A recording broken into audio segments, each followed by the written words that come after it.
Hello, and welcome to episode 160 of the Casual Try Hard podcast. I'm Brian. And I'm James. And we are live and in neon Technicolor glory. Ooh. Yeah, we are pushing my little computer to the limit with our little moving background that you can see on YouTube. Yeah, if you want to check it out, make sure you head over to YouTube. You can follow along with us. We made a little slideshow so you can see the artwork and check the cards out, read through the cards as we're talking about them. Yeah, so today it's all previews for Kamigawa Neon Dynasty. Officially the wordiest set in Magic's history. Congratulations. Thanks, Frank Karsten. Thank you, Frank, for that wonderful information. So if you'd like to tweet at us about the cards that you're excited about or something that we may have missed, you can get us at Casual Tripod on Twitter. Yep, you can also hit us up on Facebook at CasualTryHardMTG, or you can email us, show@CasualTryHardMTG.com. I know we took a lot of listener submissions from Discord this week. Lots of cool people in there hanging out, talking about all sorts of different stuff. And we also have a room in there for, any questions from you guys, stuff you might want us to cover on the show, or, if it's quick, a lot of times we'll just answer it right there. But if you want to join the Discord, make sure you do that. There's a link down in the description. There's a link on all our social media if you want to come join in the conversation. Like we said a couple minutes ago, this video will be up on YouTube with our smiling faces and pretty pictures. YouTube is Casual Try Hard MTG if you want to go check that out. I'm definitely going to do a pre-release kit build. As soon as they come in, I'll grab my hands on one and open it up on camera and show everyone how to build a sealed deck / pre-release deck, some tips and tricks and kind of what's in one. So I hope to have that up before pre-release starts in case people haven't been to a pre-release before and want an idea of what to expect. If I don't get it up in time, you should check our YouTube channel out anyway, because I've done one for, I think, every single set since we started doing this. Yeah. And they're all on our YouTube channel, so go check one of the older ones out. A lot of the information will be the same as far as like what's in them and how to build a sealed deck. It's just the cards will be different. Or you can wait until the video that I'm going to make comes out. I'm probably also going to do my approach to a set on YouTube. I don't think I'm going to open any sealed product this time around. I'm just going to make a TCG player order like I normally do. Normally I offset whatever sealed product I open with a TCG player order, and then I have everything that I'll need from that set. But I think I'm just going to do TCG player this time. So I'm going to try and do a screen grab video of my process on how to get through a new set release, cards I look out for, which versions to buy, and just kind of the process I go through on TCG player. And then I'll probably pair that with a mailbag video where I actually open the stuff up, and maybe I'll show you how I manage my collection too. But we'll see what I have time for. I don't want to promise too much and then not deliver. So there will be something coming on YouTube though. So make sure you get over there and subscribe and click the bell or whatever, so it lets you know when I've uploaded something.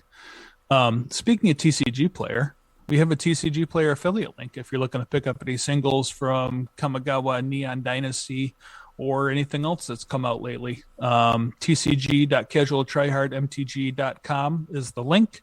The link's also in the description. We would really appreciate it if you're looking to pick up any singles online, if you would use that link. TCG Player has, I think, the best prices around. I haven't found any big sites that sell stuff cheaper than TCG Player does. And I've only checked CFB's marketplace a couple times, but TCG was still cheaper than CFB's marketplace last time I checked also. And if you use our affiliate link, we get a percentage of whatever you buy to help keep the show going. And we really like that. So we'd appreciate it if you did that for us. If you guys want to support us a little bit more directly, you can do so at patreon.com/casualtryhardmtg. Patrons get access to our show notes. Usually I post them up the day before the show goes live, so you get kind of a sneak peek of what we're going to be talking about that week. And patrons also get an extra hour and a half of us talking every week. We record our pre-show and upload it completely unedited, raw.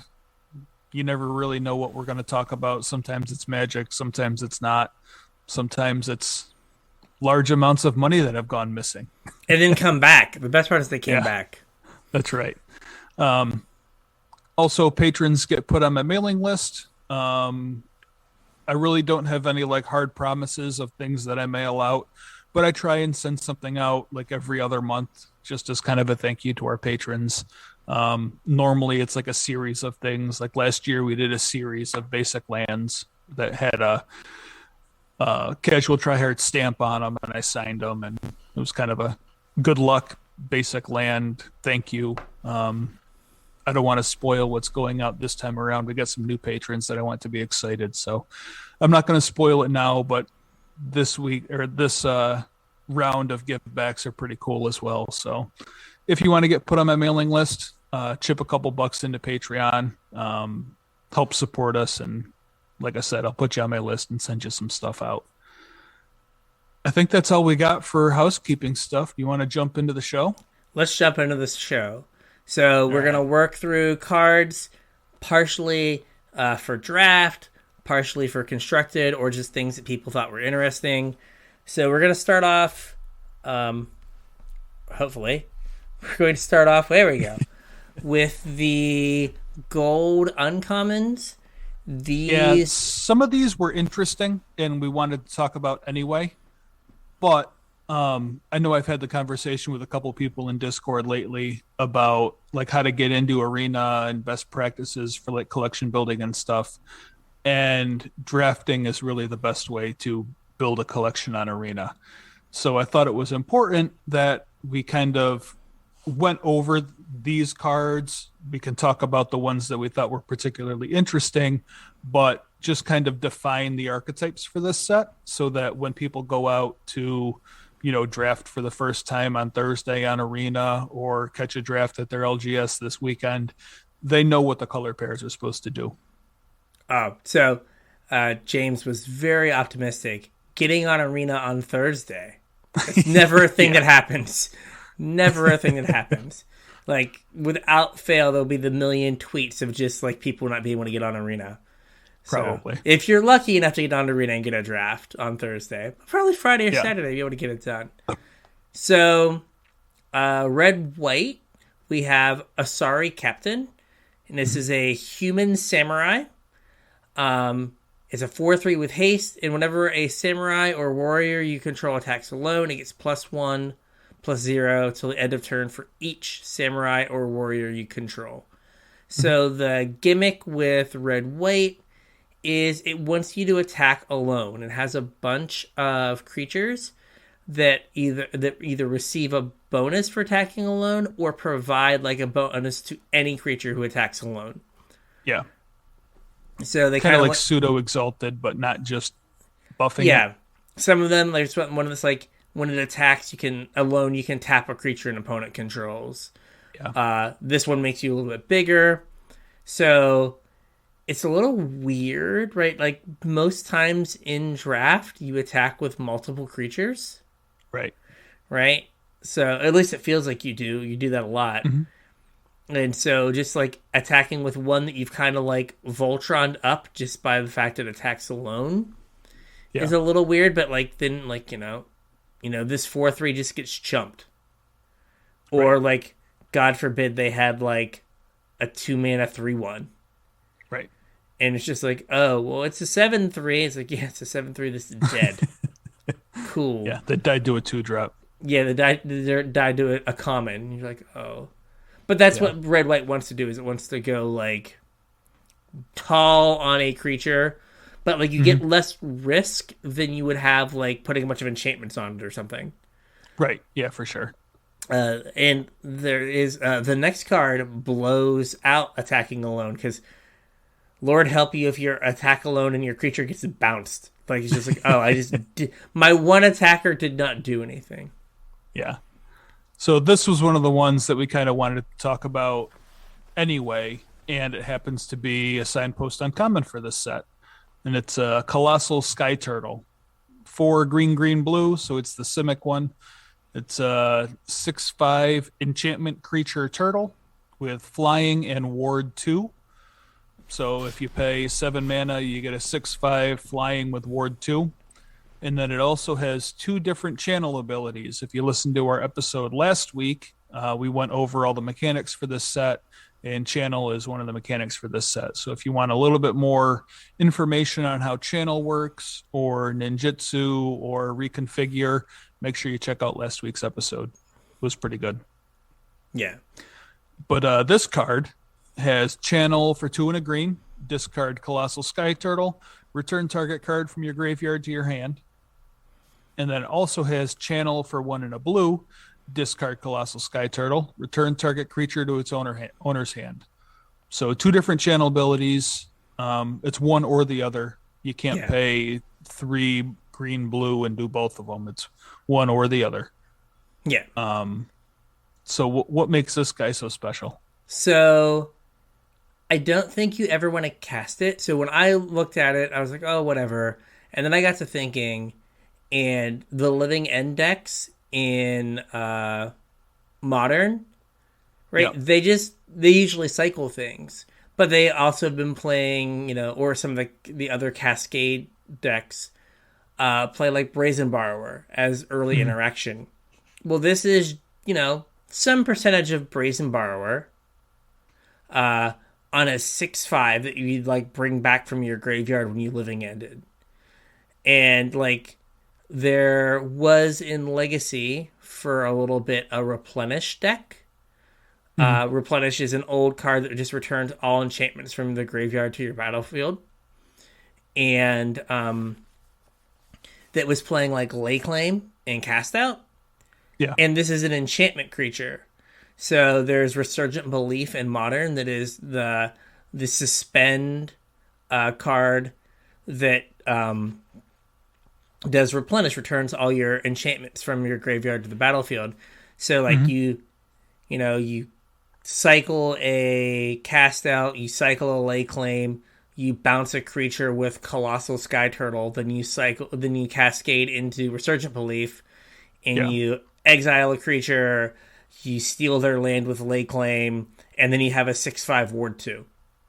Yeah. Right. I mean, you might be able to do something close to that in Standard also. It's not on the list, so I don't mind talking about it now. But isn't the that big green thing an enchantment too? Big green, the dog, the Tanuki. The Tanuki, yeah, he's an enchantment creature that ramps you. Yeah, it's 2 and a green to put a forest in play or something, and he's a 6/5 trampler. But I don't know how you get them back on the cheap. Yeah. Right, how you do the mass reanimation. Well, but you might not have to do it on the cheap though. Fair. If you use him to ramp and then cycle your Sky Turtle to stabilize you, and then you just cast it later. Yeah. Yeah. You just ramp into the 6 mana thing and you put 12 power in play. Yeah. No, it's very, very reasonable that can happen. So this just was a weird, if it wasn't an enchantment, right? Yeah. I wouldn't have got there because I was because Resurgent Belief has just been a card in my periphery of I want this to be good one day. I would have played Living End, but not play Living End is basically where my head's at. Always the best deck building plan. It's I want to be contrarian, but you've got Sky Turtle for that, but it also just works in a Living End deck. Hey, I want cheap interaction that I will get back. So Brazen Borrower doesn't it hits more things. Petty Theft hits non-land permanent. Yeah. So Colossal Sky Turtle's a little limited, but Colossal Sky Turtle comes back off a Living End, where Brazen Borrower doesn't. So next up, the signpost on common for my cube draft archetype for blue-red, Enthusiastic Mechanaut. It's blue-red for a 2/2 Goblin Artificer, who is an artifact creature, has flying, and artifact spells you cast cost 1 less to cast. So I wonder what blue-red's trying to do. Yeah, definitely it is the blue-red is the artifact archetype in this set. And this card goes It goes in there well, tells you exactly what you want to do. Mhm. These kind of cost reducers are always worth like keeping an eye on. Yeah. Especially with us going to the Brothers War, which is Yes. going to be an artifact set.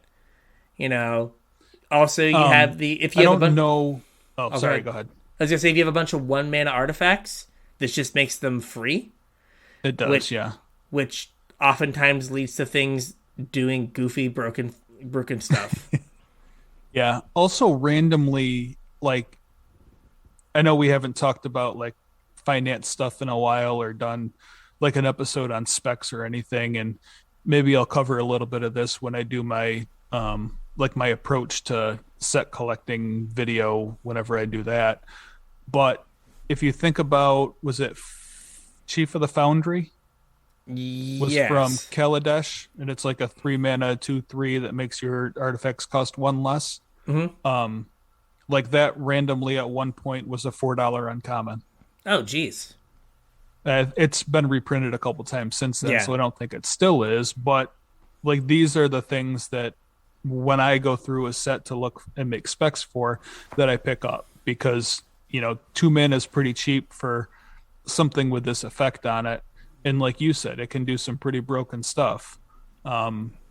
Picking up usually like the week after set releases when I like to do my big order, and if foils of this card are 20 cents, I might pick up 10 or 12 of them, and if it costs me $4 or $5, like that's $4 or $5 I can afford to lose. But if they go to $4 a piece, then that's a decent chunk of change. Yeah, I had bought a bunch of expressive iterations, and Mm-hmm. the pack non foils are like five like buy listing for almost $5.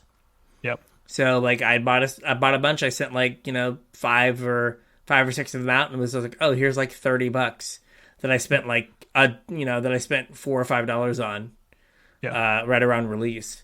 So yeah, this is one of those things that like there's a blue card from like one of the Mirrodin blocks, like Mm-hmm. Dark Steel or Therian Sculptor. yes, yes, it does the same thing. So like maybe this in modern, maybe there's like now a critical mass of this effect combined with Could be. what is that?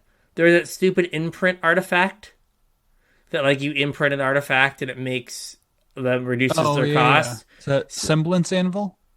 Yeah, so maybe there's like a critical mass of like you get two of these out and now you're casting like Ichor Wellsprings and stuff for free. Yeah. And now you just go It's a nuts pretty good place to be. and like draw your deck or something wild. Right? So it's one of those things that like these kind of effects can like stack, and when there's one in the format it doesn't matter, but when there's two or three, then you get to the point of like, oh, I have enough redundancy that I can always do stupid thing. Yeah. Next This one's up, yours. we have Gloom Shrieker. 1 black green for a 2/1 enchantment creature cat beast with menace. And has when Gloom Shrieker enters the battlefield, return target permanent card from your graveyard to your hand. That's not a very clear signpost, is it? No, Black Green wants to do something with the graveyard. Question Yeah. mark. I think they've had a really hard time, and I kind of did as well. Like again, going back to my cube, like giving Black Green a real identity, Yeah. and that's been an issue for Black Green. I think in a lot of sets, it always ends up being like graveyard matters ish. We don't know how to like cost the payoffs or make the payoffs good enough, and this just seems like a generic like. This is like the rock card. Oh, you like played some removal and traded some creatures, and so now you're gonna play this and get a 2-for-1, and that's pretty good. Yeah, like I think the high points of this card is that it's an enchantment. Mm-hmm. So green is, you'll see as we start going through some of this stuff, like green's the enchantment color Yeah. and cares about enchantments. And then black, as we'll get to, the black white signpost wants us to have an artifact and an enchantment. Mm-hmm. So there's cards that care about like this being an enchantment. Yeah. So it's like kind of a bad Eternal Witness, but randomly an enchantment for things that matter. Yeah. And I think there's like a raised dead that's like return a creature and or an enchantment. Yeah. And so this could be the enchantment side of whatever. Though it does get exiled when it dies. So scratch that. I don't know why they did that. Yeah, that's weird. That is weird. It would be too good. Yeah, it'd be too good. Like Eternal Witness, fine. This, too good. Yeah. Next, the clear winner for best art in the set. Invigorating Hot Spring Time Machine. Oh, no, sorry, just Invigorating Hot Spring. Yeah, this reminds me of something straight out of like 1998 Tempest. Ice Age. It's Sulphurous Springs. Sure. Yeah. It's the little demon guy in the hot springs. There you go. So Invigorating Hot Spring is 1 red-green for an enchantment that has 4 +1/+1 counters on it. We did it. We're breaking new ground. That's weird. And then it has the modified creatures you control have haste. And then remove a +1/+1 from Invigorating Hot Spring. Put a +1/+1 counter on target creature you control. Activate this ability as a sorcery and only once each turn. So basically, it gives 4 of your creatures that you 4 of your creatures can get +1/+1 counter and haste throughout the game. Mm-hmm. And so if you play like a 2-mana 2/2, you can play this on 3 and make your 2-mana 2/2 a 3/3 to get in damage. And then your 4-drop can get bigger and have haste. Yep. So red-green cares about modified stuff for the most part. It like wants you to make like a big, either one big Voltron-y creature or like a bunch of creatures that have counters or are equipped. And there are things that key off of the number of modified creatures that you have, or you just having some. Modified. Yeah, I think most of the modified payoffs count the number. Yeah, there's some that are like you need 2, or some that are like reduce the cost by the number of modified creatures you have. Yep. All right. What do we have here? Next up, we have Jukai Naturalist, 3/white for a 2/2 enchantment creature, human monk. So it's a bear. It has lifelink, and enchantment spells you cast cost 1 less to cast. Pretty straightforward. Mm-hmm. I wonder what the 3/white archetype is. Probably enchantments matter. Yeah, very much so. What was that rare Herald of the something? It was like a green card that reduced the cost of enchantments by 1. Yep. Again, now we have 2 of this effect in a format like Pioneer. Well, you have 3 of it. There was a white one, a green one, and now we have a 3/white one. Oh yeah. Oh yeah, like the white Starfield one. Starfield something or other. Yeah. Starfield Mystic. Yes, that's it. Yeah. I think I still have all mine. I bought a bunch because I was like, oh, this card's gonna be good, and then nothing. So now we have 3. Maybe that's the magic number. Maybe. The problem is right, like enchantments, like are there colorless enchantments? Like there's probably like some one-off colorless enchantment. Eldrazi Inscription. Yes. Okay. So there's our one-off colorless one.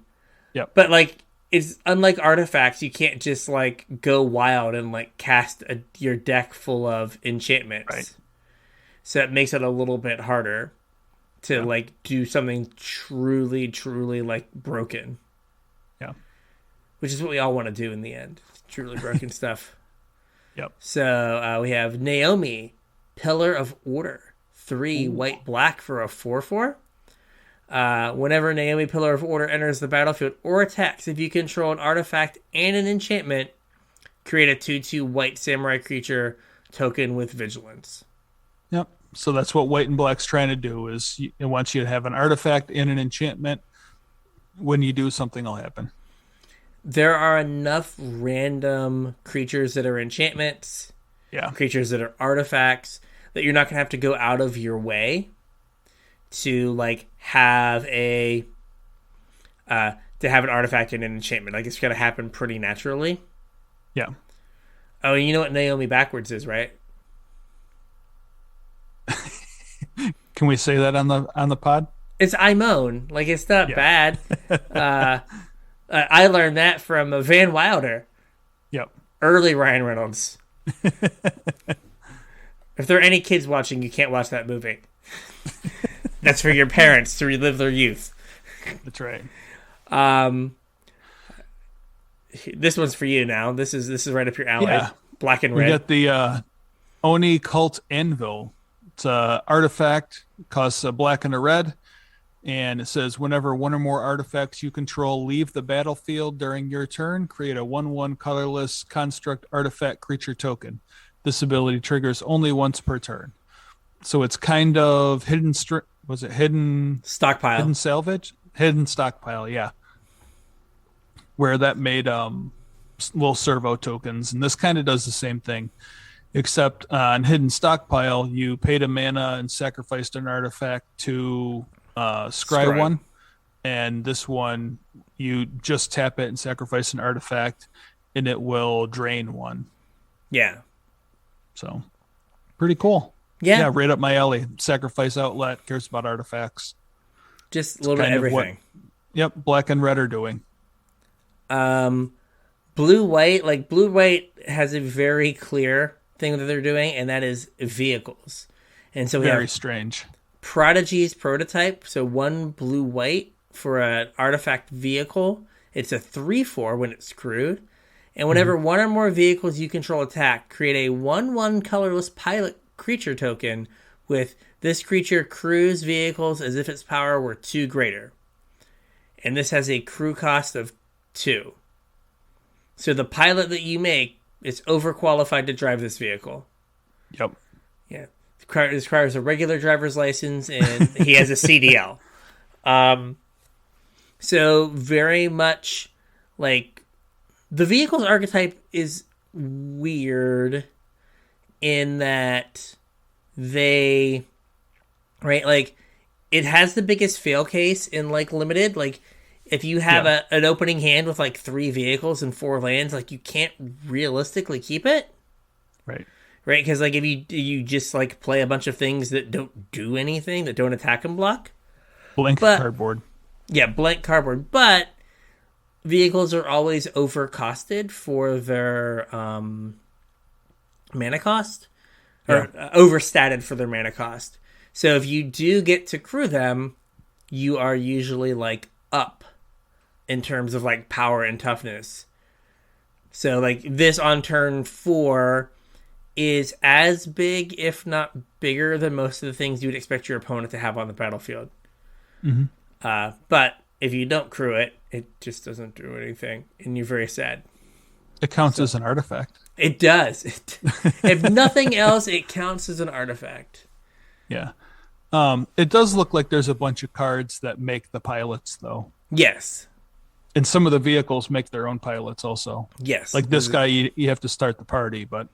Yeah, but then you keep getting bodies. Yeah. Which should offset some of that. Yeah. Like once you get 1 crew, you should continue to get crewed. Yeah. So the last signpost uncommon is Silver Fur Master. It's a blue and a black for a 2/2 rat ninja with ninjutsu blue-black. Again, if you're looking for more information on how ninjutsu works, make sure you check out last week's episode. It says ninjutsu abilities you activate cost 1 less to activate, and other ninja and rogue creatures you control get +1/+1. So it's a ninja lord. Yeah. It's good. It's a good callback to the Ninja Turtles, or call out to the Ninja Turtles homage. Yep. I mean, I think its biggest problem is it's not evasive in any way, so it's not going to like allow you to get like a ninja in. Yeah, but like it's going to make all your other ninjas better. Yeah, it is.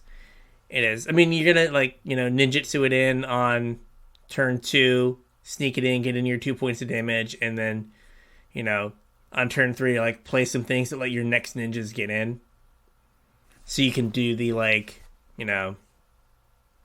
3 or 4, like try to get 2 or 3 things in at one time. Mm-hmm. So that's kind of all the limited archetypes. Again, it's useful to know what all of these are, like going into a draft environment, so that you don't pick like a bunch of the white cards that care about them being artifacts and a bunch of the green cards that care about enchantments, and then play green-white, and the two halves of your deck don't work together. Yeah. So things to keep in mind. Now we're going to go through... Now we've kind of covered the draft archetypes. We're going to go through and do all of the cards we kind of found interesting. Or other people found interesting for us. Did our work for us. A little bit of both. A little bit of both. If the slide wants to change. We're going to figure this out. There we go. So we have Brilliant Restoration, 3 white. For a sorcery, return all artifact and enchantment cards from your graveyard to the battlefield. So this sounds like a lot of mana, and it is. It is. But this effect was is Second Sunrise 6 mana? I think so. And Second Sunrise returns all artifacts from your graveyard to the battlefield. And when there was Second Sunrise and the other one, like that was just a modern deck where people just did like massively super long turns. No, I think the other one was like 4 mana, where you just like sack all your artifacts for value, get them back, do it again, blah blah blah blah blah blah blah blah blah blah. So this is like right on the edge of it might not be good enough. Mm-hmm. But 7 mana is a lot. Yeah, but think of the number of things recently that we've like had priced at 7 mana, and we all went of like the ultimatums. All of the ultimatums. Elrond's Epiphany, though technically kind of 6-ish. What's his name? Agent of Treachery. Yep. Right. There's been all this stuff that they've put at 7 mana because 7 mana is a lot of mana. Yep. And then like it just gets played and banned and makes life miserable. I don't think there's enough like eggs, so like just like little artifacts you sack for some effect in standard to make this good. But like, it's one of those cards to keep an eye on. That if it gets cheap and you're able to get some, and then they like print some artifact in Brothers War that's like sack it and get 2 mana, and then it's like, oh wait a minute. Like, now we have, like, 8 Terrarians, and this is a problem. Yeah. Is that a red guy that pings? Wasn't he in Keldheim? The when Reckless... affect ETBs? Reckless Fireweaver? Yeah, I think so. That's Kaladesh. That's Kaladesh. Oh, that was Kaladesh. They sound the same. Yeah. Well, I mean, Kaladesh Remastered came out, like, the same time. Yeah, it did. Keldheim it did, was like, out, right before it. Yeah. Yeah. Yeah, like I could have used another remastered set for Arena, but that's neither here nor there. So yeah, different episode, buddy. Different episode. But yeah, this is a card to just keep an eye on because it does a thing that has been shown to be super powerful.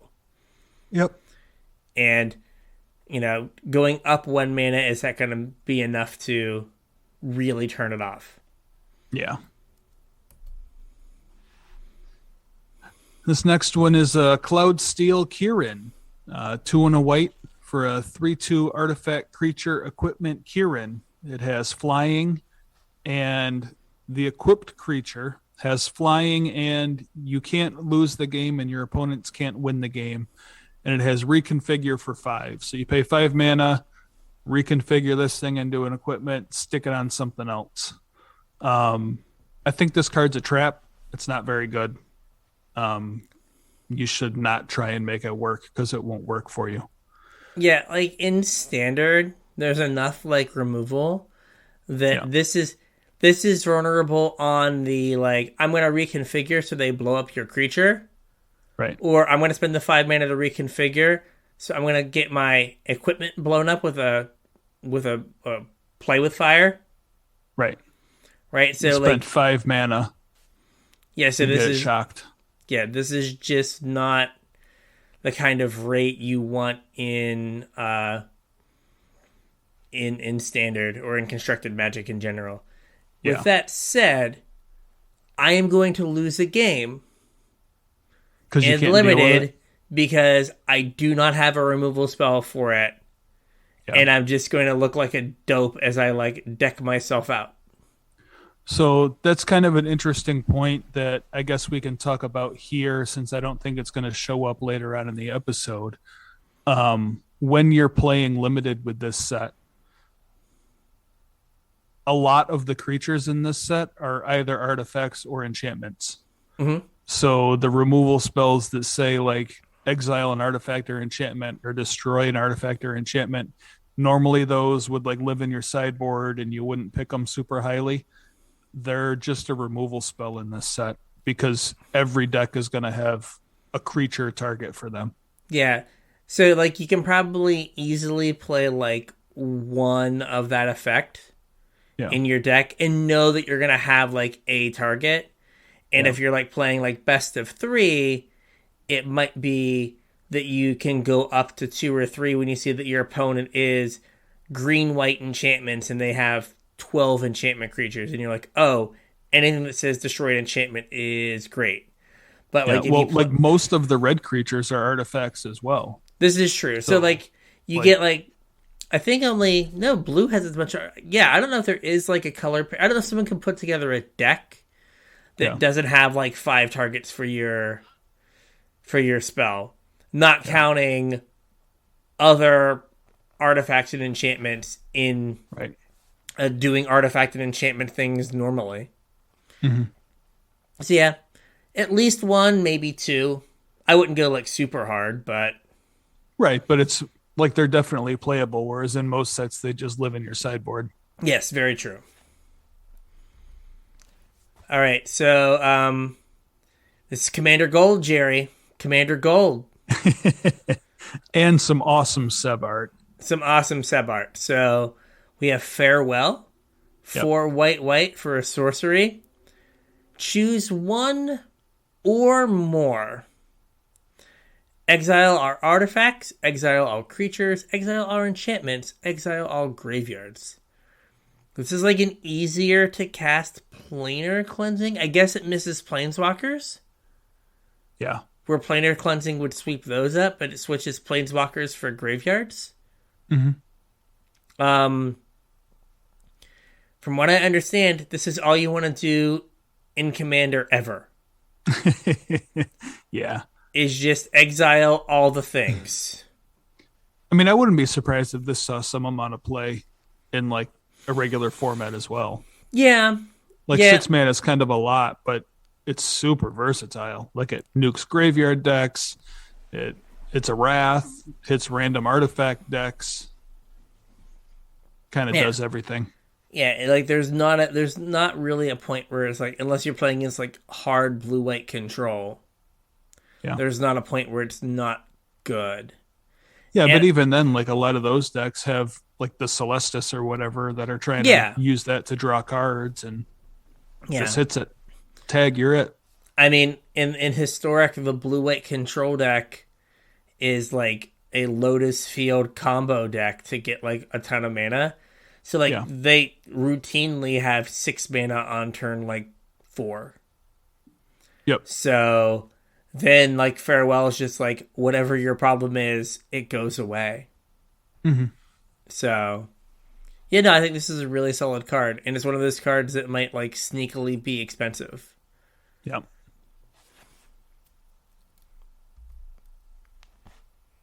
All right, what else? This is another one that I'm pretty excited for. This is Lion Sash, 1 and a white for a 1/1 and artifact creature equipment cat. You pay a white, exile a card from a graveyard. If it was a permanent card, put a +1/+1 counter on Lion Sash, and it has reconfigure 2. And equipped creature gets +1/+1 for each +1/+1 counter on Lion Sash. So this is like Scavenging Ooze, except it also gets counters for like planeswalkers and artifacts and enchantments, whereas Scooz is just creatures. But you don't get to gain life. Yeah. but you also can suit up something else. Yeah, so like I think the biggest use for for reconfigure is like against a control deck or something, hiding your equipment from like a sweeper or removal, Yeah. or hiding that creature because you're like, oh, I'll put my Lion Slash on something, I'll eat some things, my creature becomes a 4/4, and then there's like a Wrath, and now you've got your 3/3 Lion Sash that falls off, and that's not something that like Scavenging Ooze can do. Right. But also to note, like, if you reconfigure the Lion Sash and it doesn't have any counters, it doesn't do anything to the creature. I mean, the Lion Sash still has the ability card clause, but yeah. Yeah. But like until you've exiled a permanent, you haven't. Right. You're just like hiding it from removal at that point. Yep. But no, it is a good card. Like, this is another like white seeming effect that white hadn't had access to. Yeah. So it kind of fixes that. All right. So we have a saga. So there's like 3 sagas or 4 sagas for every color. And so here we have Makoto's Reign of Truth. It's 1 on the white for a saga. Chapter 1 and Chapter 2 are the same. Target creature gets +1/+1 until the end of turn for each artifact and or enchantment you control. So it just gets +1/+1 by the fact that you have this as a saga. Right. And then Chapter 3, you exile the saga, and it comes back as Portrait of Mikado. Which is a 0/0 enchantment creature that gets +1/+1 for each artifact and or enchantment you control. So it's a 1/1 from the fact that it's an enchantment. It's an enchantment, yeah. It's kind of cool. It's like All That Glitters for chapters 1 and 2, a temporary one. And then it's a thing with All That Glitters for chapter 3. Yeah, it's hard though, because the decks that play like All That Glitters specifically like trigger off of auras, right? With like SRAM, and that's true. And the stupid Eidolon, his hateful Eidolon, and then what's his name? Core Spirit Dancer. So like you do get the All That Glitters, but then you lose the synergies with that part of the deck. Yeah. So what about like in standard with some of the things that care about like enchantressy stuff though? Nah, could. Right. I mean, even like the 2/2 uncommon that like reduces the cost of that you play this, you play that, then you play this, and then it becomes bigger. So it can like get in, and then like this only costs you 1 mana, so you can play something else after it. Yeah. Yeah, that could be reasonable. I mean, and then the body that you get if you've built your deck correctly is just going to be generic big. Right. Right. Like for a 2 mana investment, like big is fine for 2 mana. Yes. Ask Tarmogoyf. Yeah. Big is fine for 2 mana. That's right. All right. This is the one I put on here. Or asked for. I like this guy too, but yeah, go for it. Spirited Companion. 1 and a white for an enchantment creature dog. He's a 1/1, and when it enters the battlefield, you draw a card.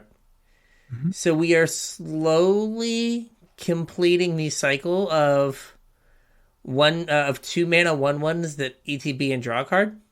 Yeah. Right, we have this now. We have Elvish Visionary, and we have what is the black one? Dusk Legion Zealot. Yes, Dusk Legion Zealot. That would make you lose a life because it's black. Blue kind of has I guess we have Fibblethip. Yep, we have Fibblethip. And my first thought was Silvergill Adept. Jumps through extra. Kind of, sort of. It's a 2/1, and you have to jump through an extra hoop. But so we're just missing the red one, which is kind of Abbot of Carol Keep, but not really. Yeah. But I mean, that's how red would do it, though. Yeah. You have what was that guy? The Fire Weaver Rakdos Oh yeah, Rakdos Fireweaver. You discard a card and draw a card. Yeah, was that Rakdos Fireweaver? The one with Spectacle? Is that the one I'm thinking of? Rakdos Fire Wheeler was the black red 4/3. I know what card you're talking about. No, it's got Spectacle for 2 black red, and you like discard your hand and draw 3. I forget what it's called, but yes. So, all right, we're like slowly building this out, and like this is just a generically good card. Like think about how good Thraben Inspector was. Yeah, and it was kind of 3 mana on the installment plan. Get a 1/2, draw a card. Yeah, right. This is 1 less mana to kind of get you to the same spot. But it's also an enchantment for all the stuff that cares about enchantments. And I mean, just like Thraben Inspector, like kind of powered like the vehicle decks in Standard, right? Yep. There's a lot of vehicles that have crew 1 in this format, where like you play the vehicle and then you're just like, oh, Spirited Companion, get my card back, crew my vehicle, bash. Yeah, seems like a reasonable play pattern. All right, so this one can't possibly go wrong, can it? I don't know. I don't know if it's good enough, but we'll see. So, Anchor to Reality, 2 blue for a sorcery. As an additional cost to cast this spell, sacrifice an artifact or creature. Search your library for an equipment or vehicle card. Put it onto the battlefield, then shuffle. If it has mana value less than the sacrifice permanent's mana value, scry 2. It should never have mana value less than what you sacrificed, ever. No, you should always go up. You have made a big mistake. Yeah, some relevant big things that I thought you could get with this. It's a little weird. Like there's a lot of people relating this to Tinker, where it's just like an extra mana on Tinker, but it's not. Like Tinker gets any artifact. You go get a Blightsteel Colossus or whatever. This only gets equipment or vehicles. It can get Cauldra. Yes. It can get Batterskull. Mm-hmm. Both of which are equipment with living weapon that enter like attached to something. And then for equipment, it can get, or for vehicles, it can get the big boat. Honk. And Parhelion. Yeah. I don't know how you're crewing Parhelion, but hey, there's the 1 white 2/1 hotshot mechanic that crews if it's power with 2 greater. So it's a 2/1, it crews for 4. Get in there, buddy. And even I don't know if it's on the list or not. The 7 mana 7/7 trample haste vehicle crew 2. Yeah. Yep. Right, like that's asking a very specific question of your opponent. Right? Okay, do you have an answer? Yeah. Let's find out. I mean, and we have oh gosh, what is it? I want to say treasure whatever. The artifact land? Oh yeah. Right? Like turn 4, sack your land, get like just a giant 7/7 vehicle, crew it up and smash you. Yeah. Like that seems like it could be reasonable. Mm-hmm. Again, this set's Colossus Hammer. Yeah. Again, would you like to lose a draft? Because I just laid out how you will lose a draft or 2. They're just like dupe. Oh no. So like, what could they possibly have? Oh, the 7/7 vehicle is a common. Oh no. Yeah, I think that like Cauldra and Batterskull are the 2 best things to get. Yeah. But you're in this weird spot that it's like Stoneforge just does it better. Like with like significantly less risk. But as we've seen, many a fixed version of a card end up not being fixed. Right. Right. And I'm not saying that this is currently broken as we sit here, but in 3 years, if we go to like, we see. Well, let me lay something out for you real quick. Okay. Do you know what this set has that we haven't had? Phyrexian mana. Mechs. Oh yeah. Do you know what Urza used to battle Mishra with back in the Brothers War? Oh, a mech. That's right. Mechs. Oh, so we could just get a bunch of mechs. I was saying, right, we're setting up to go back to Phyrexia, We and are what doing that also. and what's in Phyrexia? The Things swords. things with living weapon, Yeah. right? Oh, So living swords. yeah, so it only takes like someone to be like asleep at the switch and make like a Yeah. 10 mana like living weapon like that makes Cauldron look like a joke, Yeah. and then all of a sudden you're just like, oh man, or like or like a vehicle that makes its own like germ pilot, right? Living vehicle where it makes its own Living vehicle. crew, and you're just like, oh, and then it's like, oh no, this card's busted. Yeah. So I think for like standard, there's not enough going on. Like there's not enough options of things to go get. And Yeah. I think I don't everyone, know. I kind of like that deck you just outlined, where you go to get the 7/7. yeah. I mean, Like that's kind of cool. in best of one, you will win some games quickly. Yeah. But like, You I have think, there's blue mana dorks that cast instants and sorceries too, right? yeah, there are. So To I, ramp this out on turn 3. ooh, yeah. I mean, it could very well work, but I think as you go, as the timeline of Magic progresses, things like this will get like better Yeah. because they will just like will go to like Kamigawa, I don't know, Neon Apocalypse or something, and they'll be like, oh, there'll be even cooler vehicles. So, all right. Ooh, I hadn't looked at the art on this. This is nice. Yeah. Disruption Protocol. What does this do? It's blue for an instant. As an additional cost to cast this spell, tap an untapped artifact you control or pay 1, counter target spell. So it's either a cancel, or if you have an artifact, it's counter spell.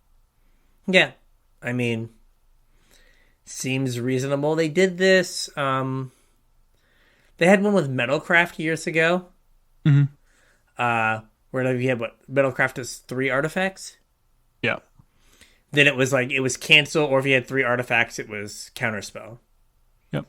So I think this is pretty solid. Like there's enough cheap 1 mana blue artifacts that like have some marginal use that just make this counterspell, and counterspell's pretty good. yeah, I mean, go back in older formats, Mishra's Bauble. Mm-hmm. Right, people are like playing Springleaf Drum and a lot of things right now. Yep. In historic, as much as it pains me to say it, Esper Sentinel. Mm-hmm.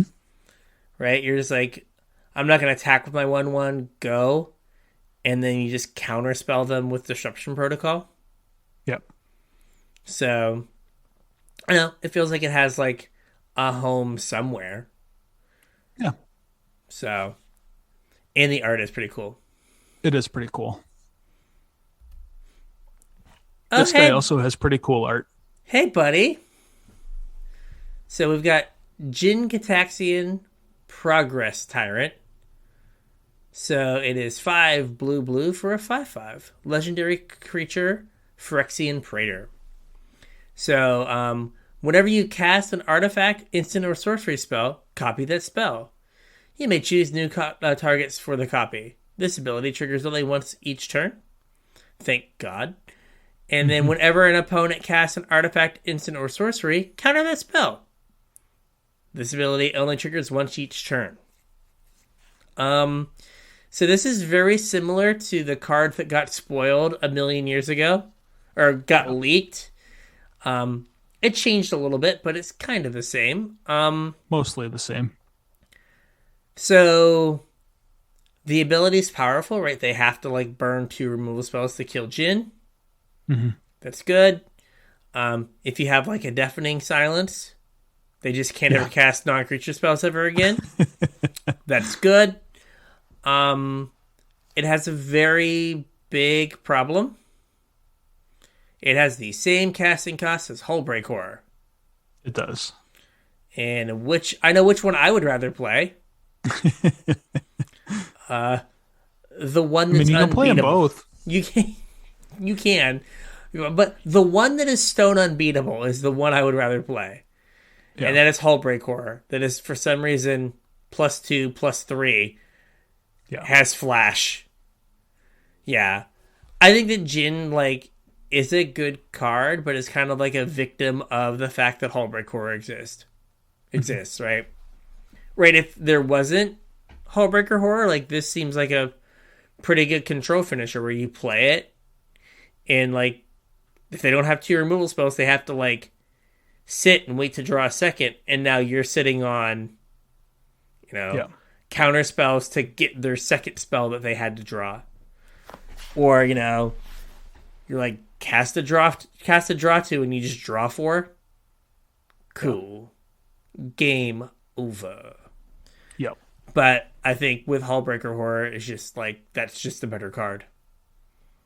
As wild as that sounds. I mean, it probably is. But also, if you do a couple sealeds this weekend and you end up with one of these and you don't have any Hullbreaker Horrors, I think they could be interchangeable too. Yeah. If you're wanting to build a blue-white control deck or whatever, and you don't have Hullbreaker Horrors, but you end up with one of this, I think it probably fills a very similar role. Agreed. Speaking of mechs. Yeah. This one's Mobilizer Mech. 1 in a blue for a 3/4 vehicle with flying. And whenever it becomes crewed, up to 1 other target vehicle you control becomes an artifact creature till end of turn. And it has crew 3. So you crew this guy, and then it crews something else. Yeah. Like a Parhelion. Or the 1 mana 7/11 vehicle from Kaladesh. Oh, yeah. Yeah, it does. You go that, and you go Mobilizer Mech, and then you play anything with 3 power, and you're 10. Your go. So one thing that is kind of cool about this card is it doesn't have to attack to do the thing. Fair. So if you have the Consulate Dreadnought is the 1 mana 7/11. If you have that thing in play already, and then have this, play this thing on turn 4 or whatever, and then crew it, that automatically crews the Dreadnought. Oh, good point. Yeah, so it doesn't have to, its crewing almost has haste. Right. Yeah. Another trick you can do is you can, recrew a vehicle. If you have a bunch of Dreadnoughts, you can just crew this, turn something else on, crew it again, turn something else on. So here's an interesting thing. So crew, the reminder text is tap any number of creatures you control with a total power of 3 or more. It doesn't say other. It can crew itself. No, they errated it. Oh, they did? Yeah. Or they didn't errata it, but they changed the way crew works. Vehicles can't crew themselves anymore. Okay. Yep. Did they do this? Should be in the comp rules update. Solid work. Yep. Okay. Thanks for the reminder text. That is wrong. Yep. Okay. We can't break it that way. But your blue-white historic deck that's playing Parhelion, what is his name? The Toolcraft Exemplar. Mm-hmm. Oh yeah. And then this is great with that. And then our anchor to reality, right? Mm-hmm. To go get your Parhelion. Here's how you're crewing your Parhelion, right? Yeah. And you play Thraben Inspector to get yourself your token. Yep. To get your artifact for your anchor to reality. Mm-hmm. Oh, we got a stew going here. Seems sweet. We got the 2-3 dream stew. Let's go. No, but I think this card, like, we were going through and I was like, did we put this card in the list? Because this is a card that I think is, like, super interesting. It's like right at that, like, balance of, like, this could be really good. Mm-hmm. But it also, like, the crew cost might be just high enough to not get there. Well, I mean, I think you're spot on the money with Toolcraft Exemplar. And I'll also add in, like, Scrap Heap Scrounger. Oh, yeah. I mean, this is not too far away from Heart of Kirin. Correct. Right. I mean, they both fly. This is a little bit smaller. And in the early game, the vigilance didn't really matter. Right? So, like, it's super close to Heart of Kirin, and that card just, like, ran standard for a long time. Yeah. So we Esper vehicles instead of Mardu vehicles? Yeah, you could, Esper would work. Or, like, your Jeskai, right? Like, you play a Veteran Motorist and those kind of things, right? I mean, or just, like, pick your favorite, like, what is he called? Seasoned Hollowblade. You're just like, whatever. Yeah. He's indestructible, get in there, guy. Yeah, no, I think there's a lot of ways to make this work. And, like, the gains where you, like, you know, whatever, Consulate Dreadnought into this, into crew it, on turn 3, and you just 10 your opponent, and you're just like, all right, like, can you beat this? Like, you're dead on turn 4. Like, you're going to feel like a genius. Like, I am the greatest. You're a genius because you're listening to us brew your deck for you. That's right. That's right. Like, the other cool thing is most of those cards that we just rattled off are, like, commons or uncommons. Yeah. Yeah, I mean, Toolcraft Exemplar is a rare, but this is an uncommon. The Consulate Dreadnought an uncommon. Veteran Motorist is an uncommon, though then you get into, like, making your mana work with rares. Yeah. What are other... Seasoned Hollowblade is an uncommon. Like, there's enough, like, there are enough white 3-power 2-drops. Yeah. There's, like, take your pick. There's the one for you out there. The Anchor to Reality is an uncommon also. Yeah. They put some wild uncommons in this set. Yeah. It was... Have you listened to LR's set review yet? Yes, twice. There are so many uncommons and commons that read like rares, like a B to. Yeah. So that you're just like, oh, like, I guess if I open this, I kind of have to take it. Which, like, crazy. I don't know. Did you see? There's a tweet from Stephen Crokies who was like, Magic the Gathering is now affordable after 4 mythics are printed at common and uncommon. And, like, the crab, the 5/7 crab that's also a counterspell.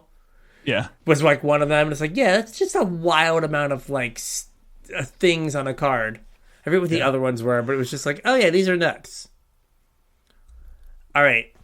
Reality Heist. Yet another I Might Be Broken card. 5 blue for an instant. This spell costs 1 less for each artifact you control. So it has affinity. Never been an issue. Right. Look at the top. Never been broken. Never, not once. Look at the top 7 cards of your library. You may reveal up to 2 artifacts from among them. Put them into your hand. And then put the rest on the bottom of your library in a random order. So it's dig for your time only for artifacts. So apparently this was 1 mana less in development. Oh, really? Yeah, apparently Brian Gottlieb consulted on this set. And he said he remembered looking at this card and being scared. Yeah. And then, like, he's like, but I think they added a mana to it. I don't know how much it fixes it. But, yeah. So, again, Brothers War. You're probably going to have a ton of artifacts in your constructed deck, even in this set. I mean, we just got Blood Fountain, right? That's 2 artifacts. Yeah. There's just random places to get extra artifacts. Yeah. Even someplace like Legacy, There's Eight Thought, Mm-hmm. right? Like, this is just kind of Thoughtcast, Yeah. right? It's one more mana than Thoughtcast, which is a big deal, right? It's blue in the best case instead of just blue. But it's just like, pick your best 2 artifacts out of like your top 7 as opposed to whatever random couple cards you get from Thoughtcast. Right. Right? Like, the deck might end up being too much air, but like, you play like Thought Monitor, Thoughtcast, and then you just play like these, and you're just like, okay, I'm just gonna like have way more cards than you at all points in this game. Yeah. Right? I'm just gonna be playing like 2 mana Dig Through Times consistently. Mm-hmm. And unlike the Treasure Cruise Dig Through Time, where Treasure Cruise won because it was always 1 mana, right?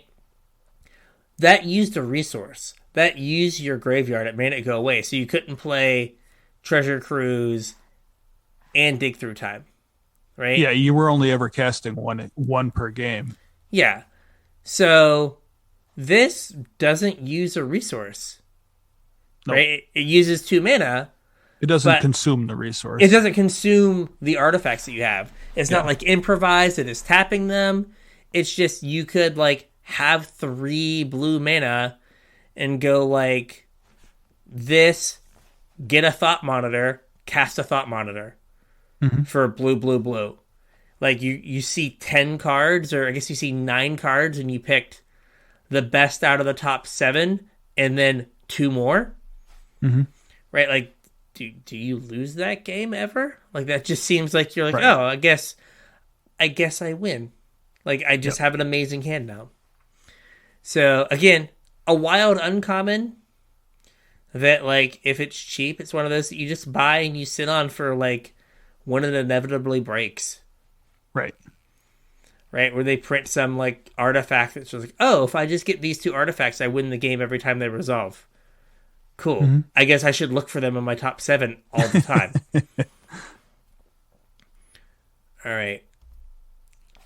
Okay. Next up, we have the Reality Chip. Now, this was one that I added. I don't think anyone else cared about this, but I thought it was super cool. It's 1 and a blue for an 0/4 legendary artifact creature equipment jellyfish. Boy, that type line rolls off the tongue. Yeah. Says you may look at the top card of your library at any time, and as long as the Reality Chip is attached to a creature, you may play lands and cast spells from the top of your library, and it has reconfigure for 2 and a blue. So this thing, like in a control-ish deck, I mean, I don't think you can be hard control because you have to equip this to something, but it's an early blocker against aggro. It's an 0/4. Mm-hmm. Lets you kind of look at the top of your library so you can better plan your turns. And then when you get something into play, you reconfigure this and it's just future sight. Yeah, which is good. I mean, think about how good, no, it was in a different kind of deck, but think about how good like Experimental Frenzy was. Yeah. And it had the drawback of your draw step didn't matter and none of the cards in your hand mattered. Right. This doesn't have those drawbacks at all. It's just like you need a creature. Now, right. Oh, I guess it's legendary. Okay, so you could just equip the other one. But, I mean, even something dumb like, oh gosh, Birth of Meletus. Mm-hmm. Yeah, right? Stick this on a wall. Yeah, you don't care. I will take my 0/4 and I'll stick another 0/4 on it. Yeah. And now I have Future Sight. Okay, cool. Like, I think that there's ways to make that work, and then you're just going to get so many extra cards. Yeah. You know? The mystical, the pizza oven, Mystic Archive, right? Like that, that had a restriction, but just getting to play off the top is really powerful. And like you said, what if you play this thing with Lear? I will be playing out of my graveyard and off the top of my deck. I will have all the card advantage. Thank you very much. I mean, yeah, you could do that. Like, it blocks early. You get your Lear out. You get to, kind of protect your Lear. Well, you can't divide by 0 anymore. Right. But, you unsubstantiate something, and then you're just like, yeah, we did it. No, I think that there's it's interesting. Like, I'm wondering if there's like, it's hard because it's an 0/4, right? There's an argument like this would be like a good card in like a tempo-y, like aggressive creature deck because you're like, oh, when I start to run out of gas, I just play off the top. But the problem is it's an 0/4 and doesn't fit with like the like A plan of the deck. And like you said, it fits with the A plan of a control deck of like Stay Alive. Yeah. But then doesn't fit with, you know, the fact that I'm not going to have any creatures. But like I don't know if there's more than there's some sagas that like do kind of, there's like one saga in particular that supports like all of the new sagas turn into creatures. Yeah, but there's like one that is like kind of feels like it's like for a control deck. Yeah. Right, so like when it turns into the creature, then you have this to put it on. It's like it like gets you a land, gains you a life, and then turns into a creature. Mm-hmm. Right, like that could be a reasonable thing to do. And now you're like, okay, now I can equip this and, you know, never miss a land drop and whatnot. Yeah.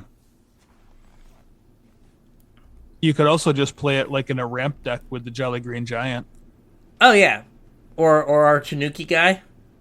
Yep. Well, because you can't channel off the top of your deck.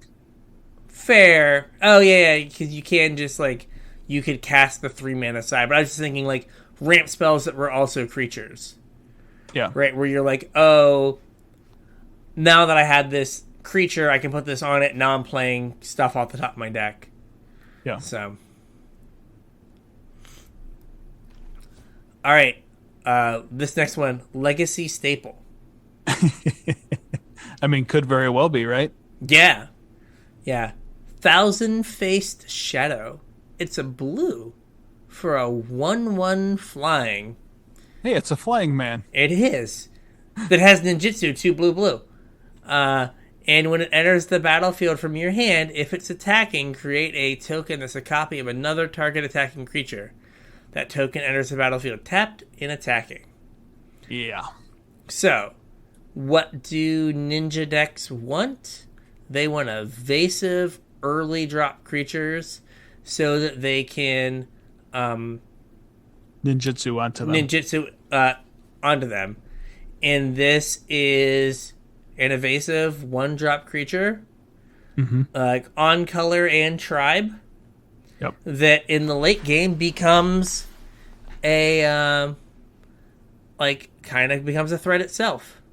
Yeah. Right? Like, if they don't block and they know you have it, you're just like, okay, like I'll put this in and make a copy of the best other creature I have, and it's a permanent copy, but it doesn't go away. It doesn't go away. And because you've already ninja'd this in after blocks, that new creature will not be blocked. Yes, it is definitely getting in. Yeah. So this is also kind of, we talked about some of the tips and tricks with ninjutsu last week. Again, if you haven't listened to that episode, go back and check it out because there was some cool stuff in there. But this works with like the multiple ninjutsu trick too. Like if you just have like infinite mana, you can like... Yeah, or if you have a couple shredders out where it's just like blue ninjutsu this guy in, like bounce it back to your hand, ninjutsu in again, get 2 copies of something. Splinters? Yeah. Not shredders. Different Ninja Turtle guy. Sorry, Splinter, yeah. Different Ninja Turtle guy. I was like, was there a shredder that I missed? No, there wasn't. Yeah, well, I mean, there is the, oh gosh, Moon Circuit Hacker? Is that what it is? Or am I mixing it up with the 1 mana artifact? But the Moon Circuit, I think it's Moon Circuit Hacker, like, ninjutsu's in for just a blue. Mm-hmm. Right? So, you know, if there's something that you need to make a copy of, like for 5 mana, right, you could if this is in, right, you could be like, okay, ninjutsu in my thing that casts 1, put this back in, and copy, you know, my 5/5. Yep. Right, so you could kind of get around it that way. Or like, isn't there the old Gnaw Bone? Like makes treasures for the damage it's done? Oh, yeah. Oh, I guess that's legendary, though, so you're not, like, making multiple copies of it. Yeah. But no, this is... like, I think that on some level, Changeling Outcast is probably better. Yeah. But there's also part of me that's like, is this better? This is probably better than like just Ornithopter. Like, I know it costs mana and Ornithopter doesn't. For Legacy, you mean? Yeah. But like, if you had the choice between playing this or playing Ornithopter, I feel like this is just the better choice. Mm-hmm. Like, you might have to rebuild the deck a little bit because they're super light on lands. Yeah. But like, you just get a thing that has power and toughness, and like in the late game, turn 4, actually like does a thing. Mm-hmm. As opposed to a Druid Ornithopter. Does nothing. Does nothing. Also, this pitches the Force of Will and Force of Negation. When in doubt, does it pitch to Force? And it does. No, but this card is like sneaky good, and like we'll see play. Like, I'm assuming that like in Historic there's a ninja deck. Oh, for sure. Right, because I mean they brought in a couple ninjas. Right? Yep. They brought in like Ninja of Deep Hours, and maybe like one or two others. Yeah. So like this plus like even like the 1-mana 1/1, the other 1-mana 1/1 flyer from this set. Like, you've got your enablers. And you also have Changeling Outcast. Yeah, and they have, what's his name?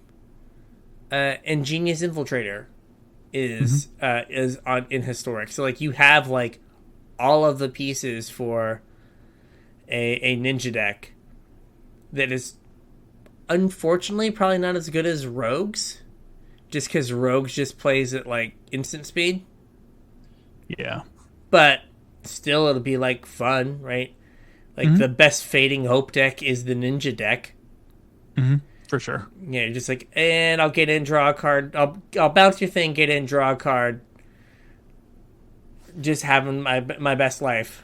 Spell Pierce and stuff like that's like gonna be a fun Turbo deck. Fairies. Yeah, exactly. Oh yeah, Spell Pierce too. I didn't put that on the list because it's been reprinted a million times, but Spell Pierce is back.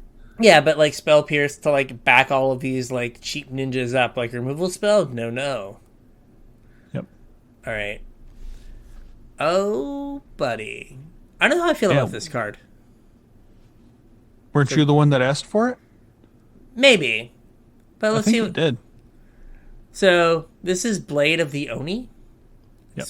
It's 1 in the black for an artifact creature equipment demon. So, it's a 3/1. Yeah. It has Menace. And your equipped creature has base power and toughness 5/5. Has Menace. And is a black demon in addition to its other colors and types. And it reconfigures for 2 black. So you can get it with Stoneforge.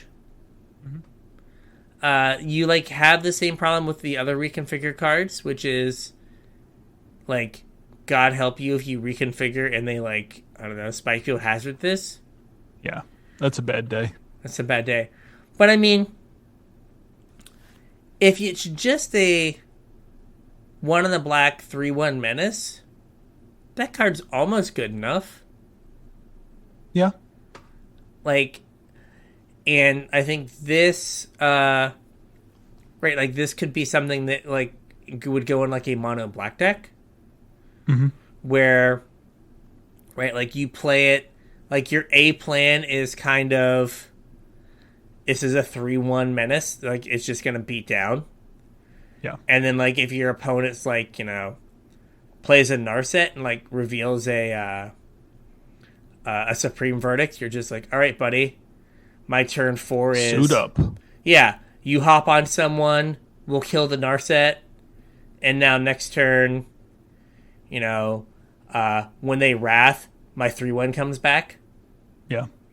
And like you like kind of pre-build, you rebuild before the wrath happens. Or you make them have to like answer the creature that's wearing this before they can wrath. Yeah. So, in those regards, it's good. But I also kind of feel like the rare one's better. Could be. But this is... I had a quick thought while we were talking about this just now. Okay. Is this like the cheapest demon? Demons are normally like 5-6 mana, right? Yeah, probably is the cheapest demon. Didn't we just get a card not too long ago that cared about having like 4 different named demons and then you like win the game? Oh, yeah. It was Like some Liliana's something contract, whatever. Yeah. Yeah, I guess this would let you get like a demon, which is kind of weird. What is your demon's name? The Blade of Oni. That is the demon. Yeah, no, it could be the cheapest demon. Also, this is the Blade of the Oni. It's on this very fancy stand, kind of standing itself up. Not legendary. Nope. There's apparently like every Oni has one. Yeah, I mean, there's a ton of them, and they all got bug legs like this thing. Yeah, it's fine. Yeah. So, like, you're not even punished for, like, playing 4 of these. And you're just like, here's my 3-1 menace. Turn 3, 3-1 menace into 2-1. Can't block. All right, I'm just going to keep hitting you with these. Like, you're never going to block me. Not that I think it's particularly good, but there's a lot of demons that care about, like, sacrifice fodder. Mm-hmm. And, like, this thing gives you something to do with your sacrifice fodder, like when it's not being sacrificed. Oh yeah, like it's just like, yeah, you're like 1/1 stupid token that you don't care about. You're just like, cool. Now you're a 5/5. You have to care. Yeah, yeah. No, I think that it's also weird. Like, it makes it a 5/5 instead of just being like you get +5/+5. I guess it just turns it into like exactly it just your turns generic it into the demon stats, as opposed to, making it big. What? You know what else is cool? What else? You mentioned this isn't legendary, right? It is not. So if you're playing whatever, I can't think of that thing is that cares about different named demons, like you can have one of these as an equipment and it counts as a Blade of Oni as a name, and you can suit this up onto your human token that has human as the name. Oh. And it's a different named demon. Look at you. We're doing it. We're doing it. I like it. The deck is terrible, but it wins it is every a thing you can do. It wins every game by going turn 2, 3-1 menace into turn 3, 3-1 menace into turn 4, 2 3-1 menaces. That's how it wins all of its games. All right. Dakuchi. Dakuchi Silencer, which I had not noticed in the smaller art. The weird dude. Guy on his shoulder? Yeah, behind him? Yeah. It's kind of like a Muppet, but like a really scary Muppet. Yeah, it's like a Muppet after like a 5-day bender. Yeah. It's Grover that just got back from Vegas. Yeah, exactly. Exactly. Fear and Loathing in Sesame Street. So this is 1 in the black for a creature human ninja, a 2/1 at uncommon. We've talked about a lot of uncommons in this set. Yes. It has ninjutsu, 1 in the black. And when it deals combat damage to a player, you may discard a creature card. When you do, destroy target creature or planeswalker that player controls. It seems pretty solid. Like 1 in a black's a pretty cheap ninjutsu cost. Mm-hmm. And then this just turns like every creature in your hand into a removal spell? Yeah. So on like one hand, my first thought was like, like especially like in limited, I want to be casting my creatures. Mm-hmm. But it's not on the cube list, but it might after I have this after I've thought about it for a second, right? If there are creatures you want to get in your graveyard, oh yeah, right, this gives you another discard outlet to like fill up your graveyard with things. So I don't know how, like, you are right in limited, like if you have, some expensive thing that you're dying to the stupid Platinum Angel equipment, right? And you're like, well, I got to get in with this guy and discard whatever. Like, then it's great, right? Your 2 mana card that is bad. I would say Grizzly Bear, but there aren't any of those in the set. Your 2-mana Grizzly Bear becomes Terminate. Amazing. Right? But also, if you're just like, I want to get this card in the graveyard for value for some reason, this lets you do that as well. So I've warmed up to it just from talking about it, because it's like, oh, I might want to discard something on purpose. Mm-hmm. No, I think it's pretty cool. Like, yeah. Another thing about this limited format in particular is, I know in the past when we've done these set review episodes, I think I have always put like the black good common or uncommon removal spell in the show notes. Yeah. Because I wanted to call it out and say, this is, I'm pretty sure in the last few sets, it's been like very good. Yes. It's been below rate. And it didn't jump out at me this time. You mean you weren't hyped for Assassin's Ink? Yeah. So if the removal's not great and you're not like picking it high priority because it's not, fantastic, it's not 2 mana, destroy anything, lose 2 life. Like this, the value of this goes up because you're just naturally going to have more creatures than normal. Yeah. If you're not like filling up with removal spells. And then, being able to turn like all of the garbage creatures in your deck into kill your biggest thing is pretty good. Yeah, no, agreed. All right, we have Gravelighter. What does this one do? This is 2 and a black for a 2/2 flying spirit. So it's Windrake. And then it also says, when Gravecrawler enters the battlefield, draw a card if a creature died this turn. Otherwise, each player sacrifices a creature. So the second half of this, 3 mana ETB, both players sacrifice a creature, I think has been playable like every time it's been printed. We had, was it Plague Crafter, Fleshbag Marauder, Demon's Disciple? Yes, I think, yeah. Like that card always gets played somewhere, somehow. And this is that, but is also like a Windrake that cantrips if you used a removal spell earlier in the turn. Or if you traded something in combat. Yeah, like there's probably, like in limited, like if your opponent like makes a sketchy attack into your like 2 mana card, it might just be because they're trying to like trade and like draw a card off of this. Yep.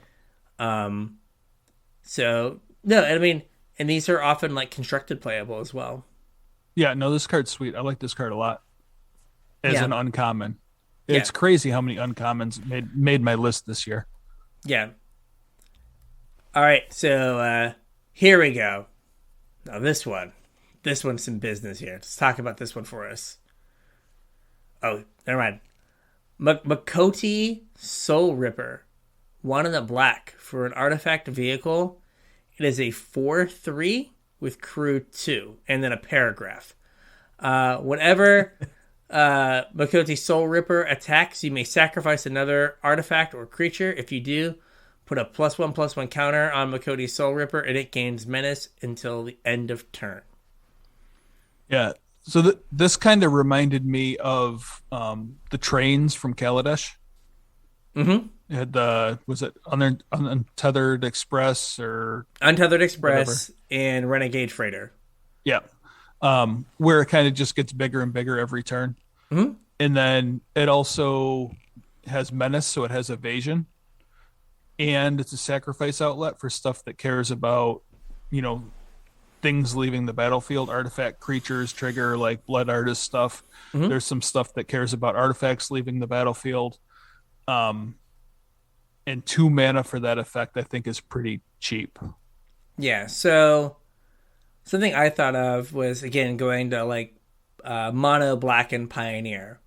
When that deck was kind of at the top of Pioneer, right? It was like the Thoughtseize deck that had resiliency against sweepers, and part of that resiliency was it had Looter Scooter, right? Now, Looter Scooter let them, kind of ditch a bunch of like the creatures that like the 1-drops that are 2/1s that can't block or enter the battlefield tap that come back somehow. Right? Either like Bloodsoaked Champions on Raid, Gutter Bones is like a certain number of cards or whatever, right?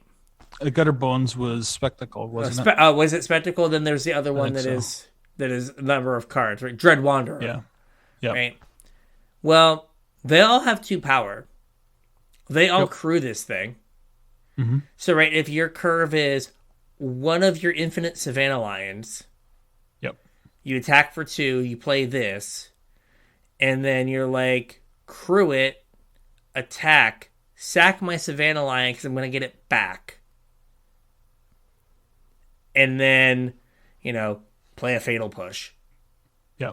Right? Like or if you play something like oh shoot, what's his name? Not Murderous Rider. The guy that draws a card when something dies. Morbid Opportunist? Midnight Rider? Well, yeah, Midnight, I guess there's Midnight Rider and then Morbid Opportunist. Yeah. Yeah. Then you turn it into like a value engine. Yeah, it just like draws you a bunch of cards. Like it has a lot of uses, and it also has the use case of, again, like your opponent like casts Supreme Verdict. Okay, get back one of my dorky 2/1s, crew it and smash you for 6 or whatever. Yeah. So I think all in all, this card like kind of has a ready-made home in like Pioneer, and probably supports, unfortunately, another like monocolored aggressive deck in Standard. But like I said, I think this is kind of better than the Mythic. Yeah. But then the Blade of the Oni, you mean? Yes. Yeah. Also, like I know he's not, but it kind of looks like this guy has a giant head and he's wearing like a little fez on top. Oh no, that's not what it is. I don't know. It just seems like super weird that you have this like Japanese demon thing or whatever it is, and it's just like, and a little fez on top. I could be wrong. It could totally be a little fez, but it just looks funny. I don't get it. It does look funny. All right, Pac-Man, evil Pac-Man with a fez. There we go. All right, next up we have Nashi Moon Sage's Scion. It's 1 black for a 3/2 legendary creature rat ninja. Ninjutsu 3 and a black. And whenever Nashi deals combat damage to a player, exile the top card of each player's library. Until end of turn, you may play one of those spells. If you cast a spell this way, pay life equal to its mana value rather than paying its mana cost. So this is kind of like a Bolas' Citadel. And a Fallen Shinobi. Yeah. Yeah. I don't know if it's good enough. Like, I think if you like switched the casting cost in the ninjutsu, so it might be ninjutsu for cheaper than it was. Yeah, like if it ninjutsu'd for 3 maybe, but having to wait till 4 to get that effect. But like there are definitely times where like you're gonna hit your opponent and you're gonna flip an Ezekiel's Chariot, pay 4 life, and win the game on the spot. Yeah. So, and it's also something that's probably only ever going to get in once, right? Well, I mean, unless you can bounce it back to your hand. Fair. But, like, it's never going to, like, get in on the ground usually. But right. I think, yeah, like... I mean, it's got no evasion by itself. Yeah. It's one of those that's, like, super swingy. That, like, if the top card of your library is, like, good and they just, like, pay it, you're just like, oh, I can never win. But if they're just, like, Swamp, you're like, okay, cool, I can beat Swamp. Well, I mean, you get to pick. Like, I mean, the chances you're probably going to hit something usable between like your library and your opponent's library. Okay. So it's each player's library. So when I was reading each player, I was thinking each like opponent. Commander, each opponent. So okay, it is it is just kind of Fallen Shinobi. Yeah. Where like Shinobi gets 2 off of their deck and you get to pick 1 to cast, right? Yeah. This is you get 2, but you get 1 off each player's library. Yeah, no. Well, no, you get one or the other. You pick one of them. Yeah, but you get 2 and you pick 1. So it's kind of just like Fallen Shinobi. Yeah. So, yeah. Okay. It's better than I thought. But, yeah, I don't know. I think you will, like, just lose games. Like, even in Constructed, if you get hit by this, and there's, like, anything good on top of your deck, like, or, like, on top of either deck, and you're just going to be like, oh, cool. And unless, like, unless you're horrifically behind, like, always just pay whatever life and cast a thing. Like, don't be like, oh, I'm at 15, I don't want to pay 5. You definitely want to pay 5. You absolutely want to pay 5. Yeah. Unless they're going to kill you, like, just pay the 5 and get the free cards. Right? Like, in Modern for years, and even still a little bit now, people will pay 1 mana and 4 life to kill, like, a 2-drop. Mm-hmm. Right? Like, it's worth it to, like, get something on the cheap and that you don't have to play mana for. So just go ham. Yep. So, yeah. I just feel like it should have, like, evasion. For being a mythic, like, I feel like it should have, like, evasion or it something. Should have been cheaper or had evasion or something. Yeah, something. Not that, like, the ninjutsu cost couldn't realistically be, like, 2. Which is why I said, like, make it a little bit cheaper than, like, make it 4 to cast and 3 to ninjutsu or something. Yeah. But, well, like, the ninja deck's going to run the blue-black uncommon, though, right?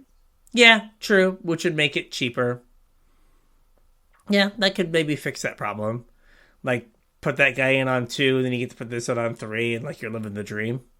Mm-hmm. Yeah. Oh, and if you want to watch someone, like, force the ninja deck in drafts, I'll try to record a few of me forcing ninja decks, because that... oh, I'm sure you will. That seems like the thing to do. Yeah. All right. So, I asked for this one. You did. And this is Soul Transfer. 1 black for a sorcery. Choose 1 if you control an artifact and an enchantment. As you cast this, choose both.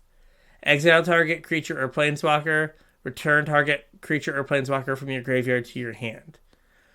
I just wanted to point out that this card is probably a trap. Okay. In that, like, you don't realize, like, how big of a drawback a sorcery is. Yeah. Where you're like, oh, it's Hero's Downfall. And it could also be, like, regrowth for my best thing. Yeah, it's never, like, as good as Hero's Downfall. So the only place that I was thinking where this might be useful is the SRAM decks in Pioneer. Oh, fair. Would like let you buy back your one of your things that died because you're gonna. Well, you would have like enchantments, but not artifacts. Yeah, I guess you're right. And like, really don't play any artifacts. I've run into because it's I don't know because it's like Throne of Eldraine standard. I've run into some Doom Foretold decks. Mm. And they would have the artifacts and the enchantments, but then they don't really play creatures. Yeah. Or planeswalkers to get back. So I don't know where it like has like a ready home. Yeah. And I don't think in Constructed, unless like you really work at it, that you're ever going to get like both. Right. And I don't know if working at getting both is worth it. Yeah. So. And like you said, sorcery speed is a huge downside. What was that card from Amonkhet that was like 1 black, and then the split side was like 3 and a black, exile a card from a graveyard? Mega Zombie. Yeah. I forget what it's called. But like, you're like, oh wow, it's like Never Return? Yes. And you're like, oh, that's great. It's like a 2-for-1. It was so painful having to play it at sorcery speed. It saw a little bit of play because like all the removal in black for a while was just garbage. Right. But we have Hero's Downfall at uncommon. We do. which is like better than Soul Transfer. Yes. Better than the half of Soul Transfer that you're probably going to cast. Mm-hmm. So, like, don't fall into the trap of like, oh, this has so much upside. It's like, no, it's mainly downside. Yeah. Unless there's You're never okay. I was gonna say unless there's very specifically reasons to exile things, right? Unless we have a bunch of like indestructible creatures or something. Yeah. The only I wouldn't ever work on getting artifacts and enchantments in my deck to make this good. The only time I would ever even consider it is if whatever deck I was planning on playing for some other powerful reason had a lot of artifacts and enchantments in it already. Yeah, if you're like, oh wow, like I've got 20 artifacts and enchantments because I'm doing this other thing, and it's like, oh, I guess this makes Soul Transfer unembarrassing. Right. Now we're on to red. We are working our way through. Cruising along. All right, so what's this guy here? We have Bronze Plate Boar. 2 and a red for a 3/2 artifact creature equipment Boar. It has trample, and the equipped creature gains +3/+2 and has trample for reconfigure 5. Mm-hmm. 2 and a red is kind of going right for a 3/2 trampler. Yes. Nowadays. And the reconfigure 5 is kind of steep, but it just turns anything into instant threat, right? It does. I mean, especially this is one of the few that just is I'm going to put my stats onto you.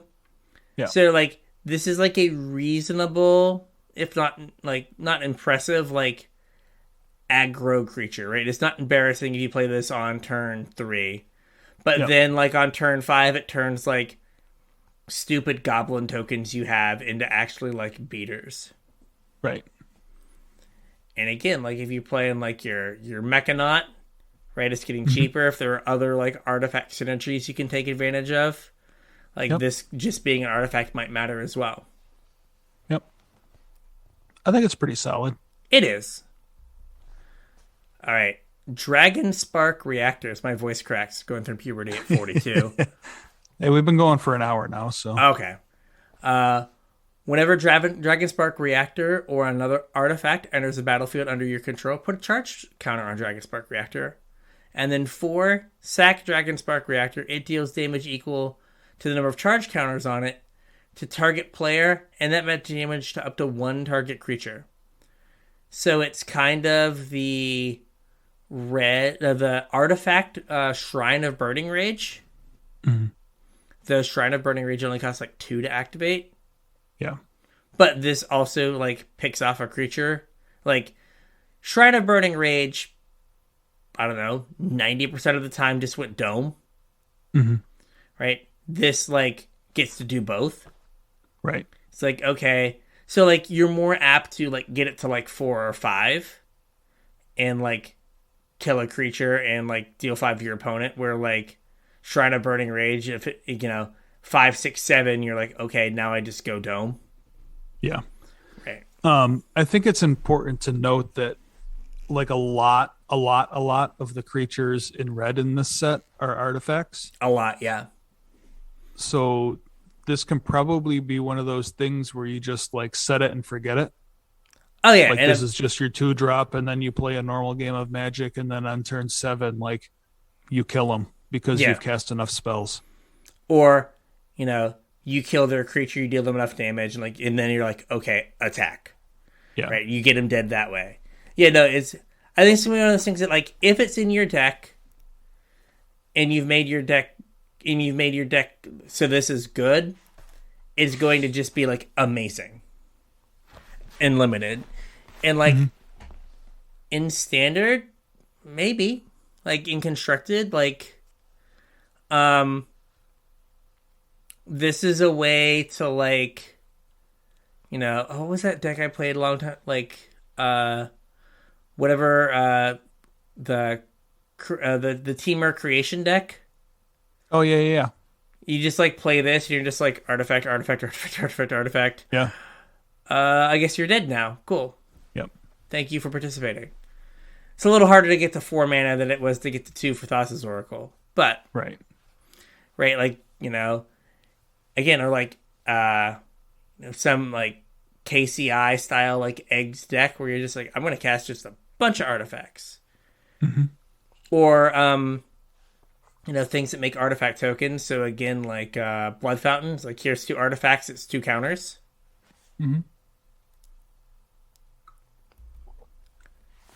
Yep.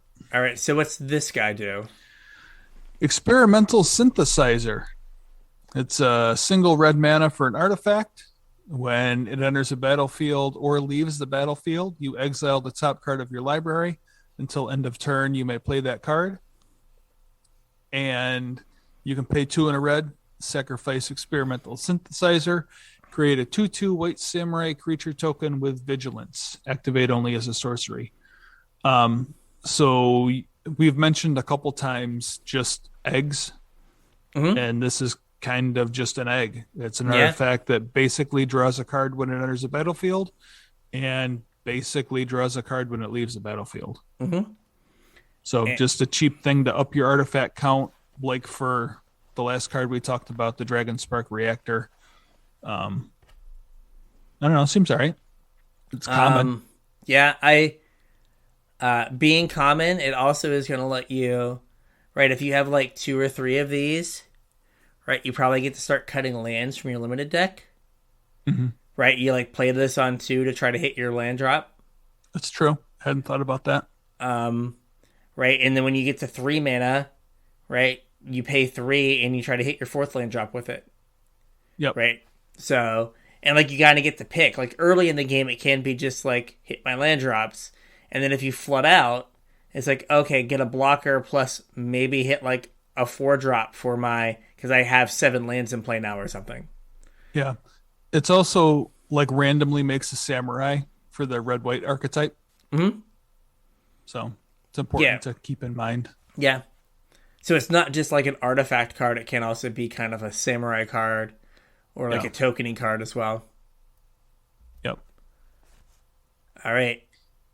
We have Explosive Singularity.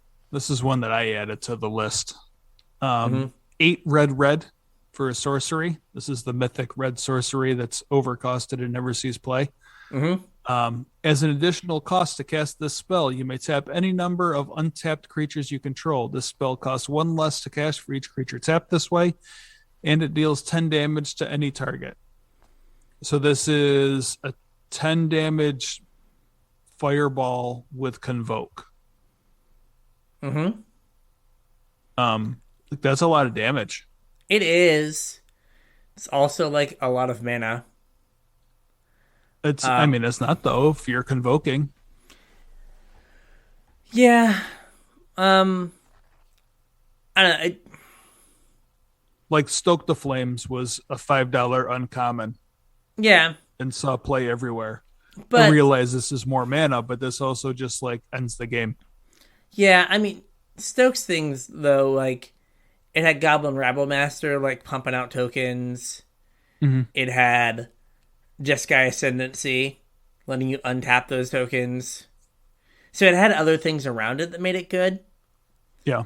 I'm trying, like, I feel like this is one that's just not going to see, like, constructed play.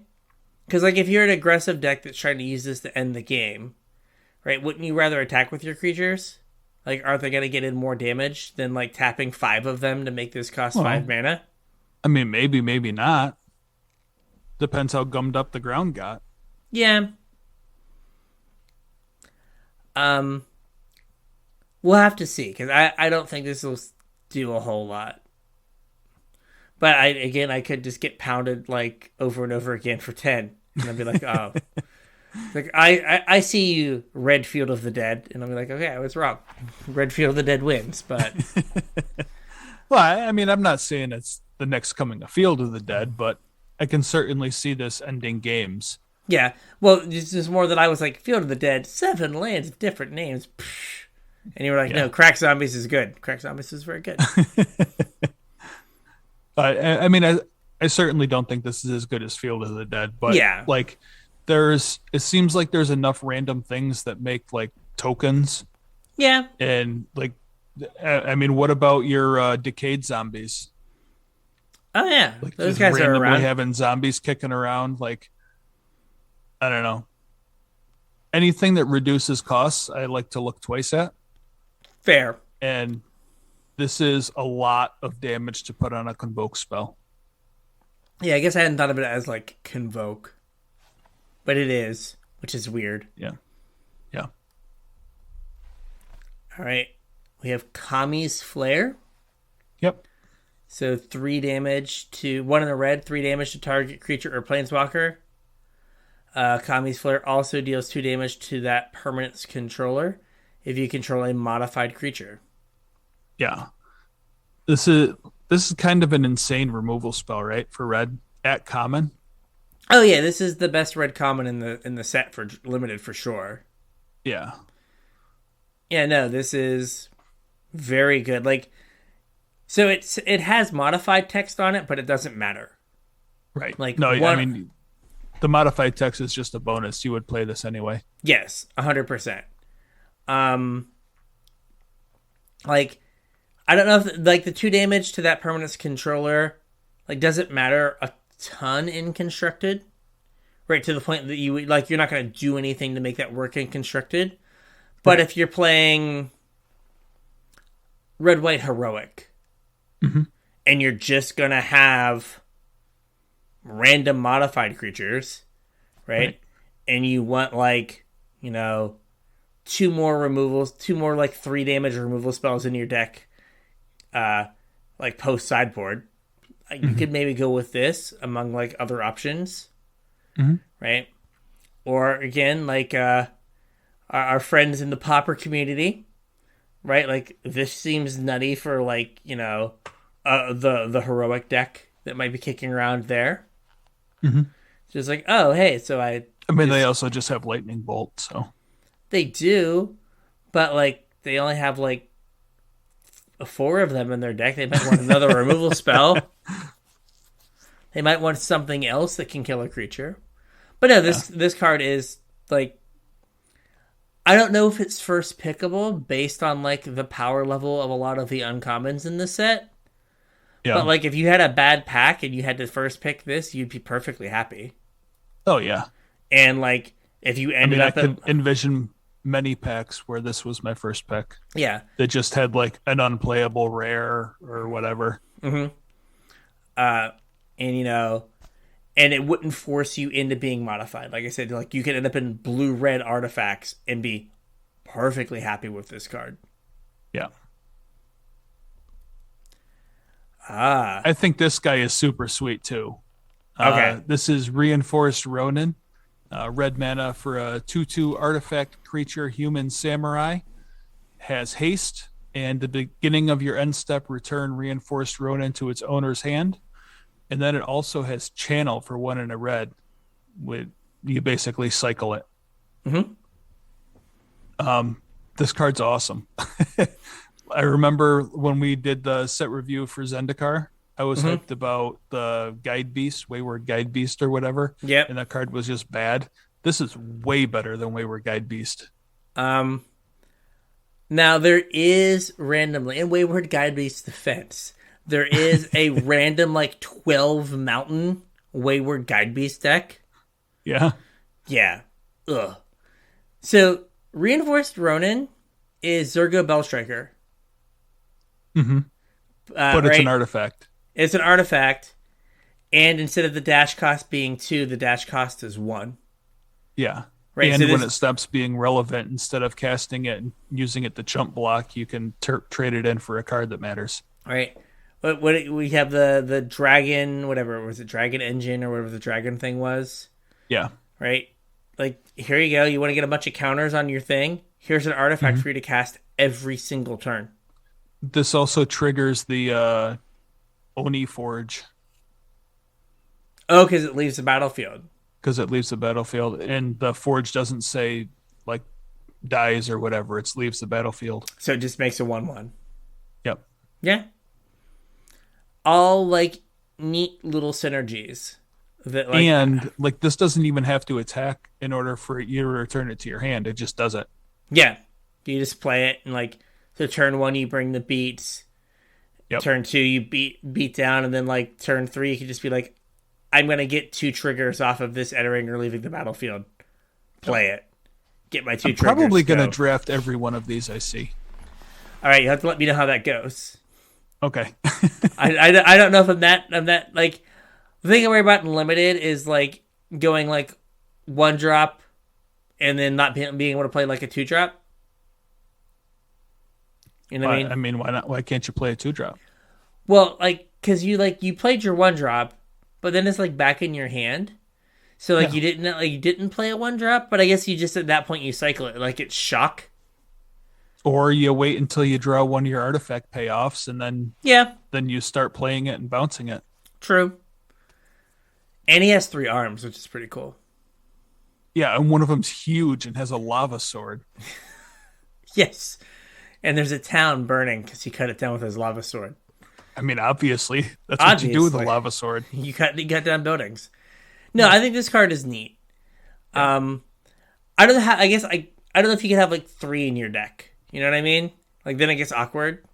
I don't know if you could have 4 in your deck. I could probably have 3 in my deck. Okay, we'll have to see when you have the 5 reinforced Ronin deck and you just be like, it's awesome. You just cycle it away. Yeah, I guess it can never really be that bad. When you have all of the Oni Forges, though. Yeah, well, I guess Oni Forge doesn't work. But when you have all of the Dragon Engine things, then you can play all 5 and then bring them all back to your hand.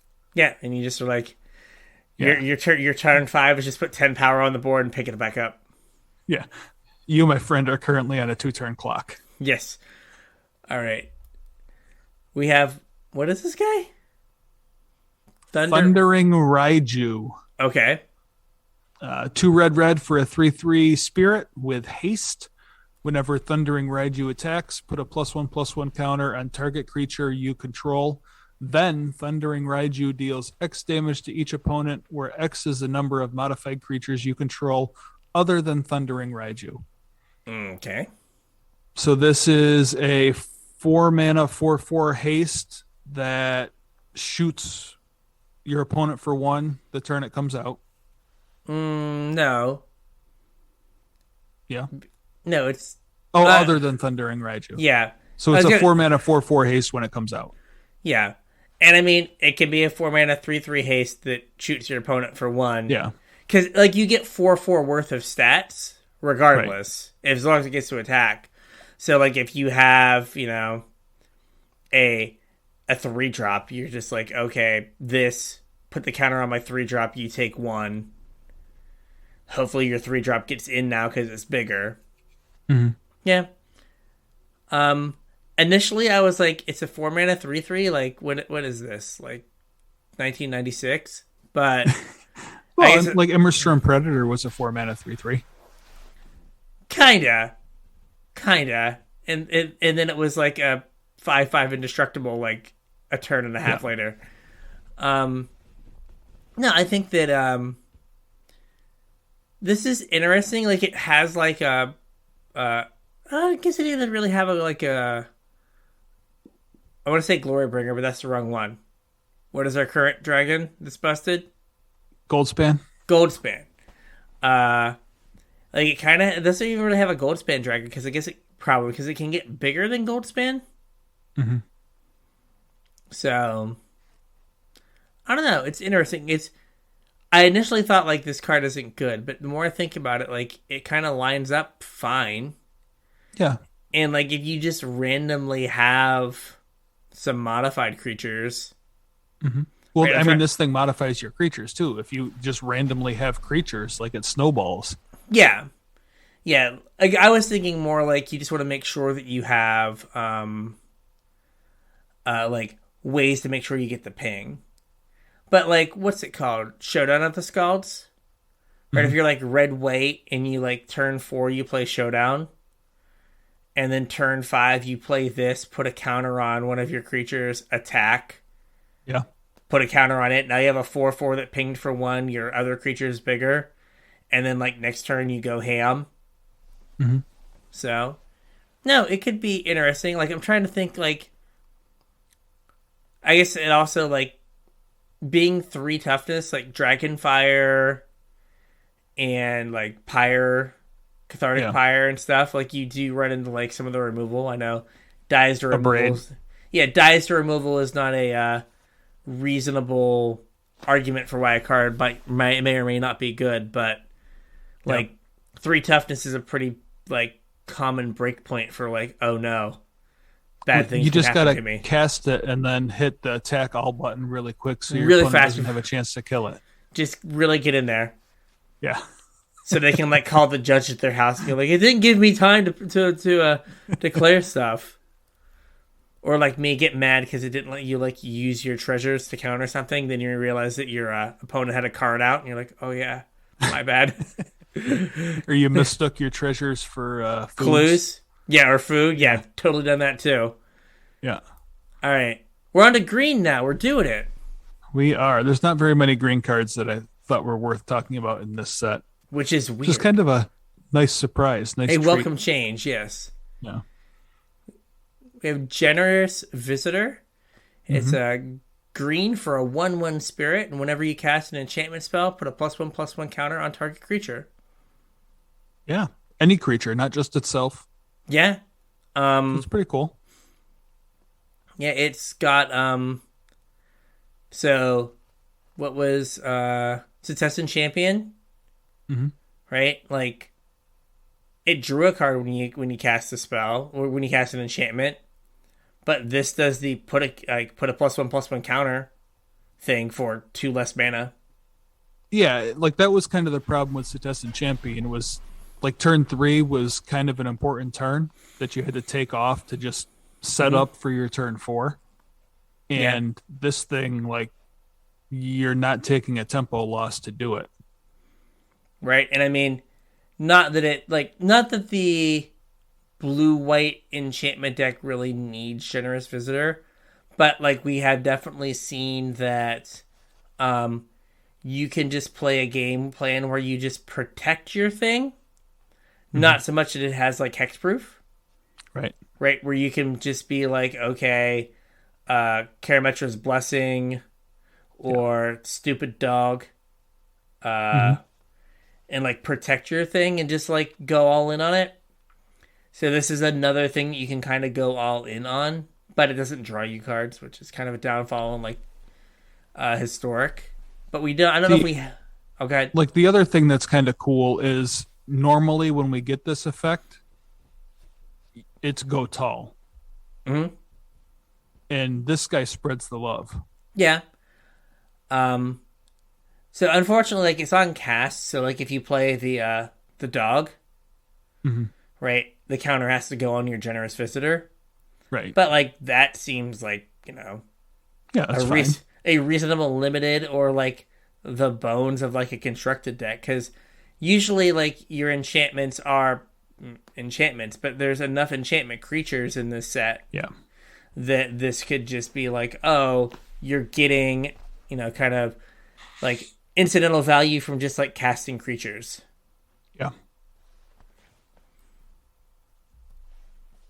Yes. Invoke the Ancients. 1 green for a sorcery. It's, create 2 4/5 green spirit creature tokens. For each of them, you get to pick if they get a vigilance counter, a reach counter, or a trample counter. Yeah, so 4 mana for 5 mana for 8/10 worth of stats. Yeah, that's a lot of stats for 5 mana. That is a lot of stats for 5 mana, spread across 2 bodies that are also going to get an ability. Mm-hmm. And then what happens if you play on turn 4 in a Seeker's Chariot? Do you get lots more? Yeah. It's like in the mono green deck, its competition is Renin 7. Mm-hmm. And I'm assuming Renin 7's a little better. But if you are just worried about the bodies, right? You get way more power in one burst with this than you do with Renin 7. Mm-hmm. Right? Like it would take you like two extra turns to get to two bodies. Yeah. Now they end up being bigger, but like this is just more power faster. Yeah, I mean, by the time Renin 6 bodies are bigger, your opponent just might be dead. Yeah, you slap a trample counter on each of them. And yep. It's like, all right, like next turn I'm coming in, and you got to be able to block all this. It had, just like the Ren tokens, it has a fading hope problem, but there's two of them. They need two fading hopes. Right. So, I know it's really stressing the mana, but what if you like had a Kaya?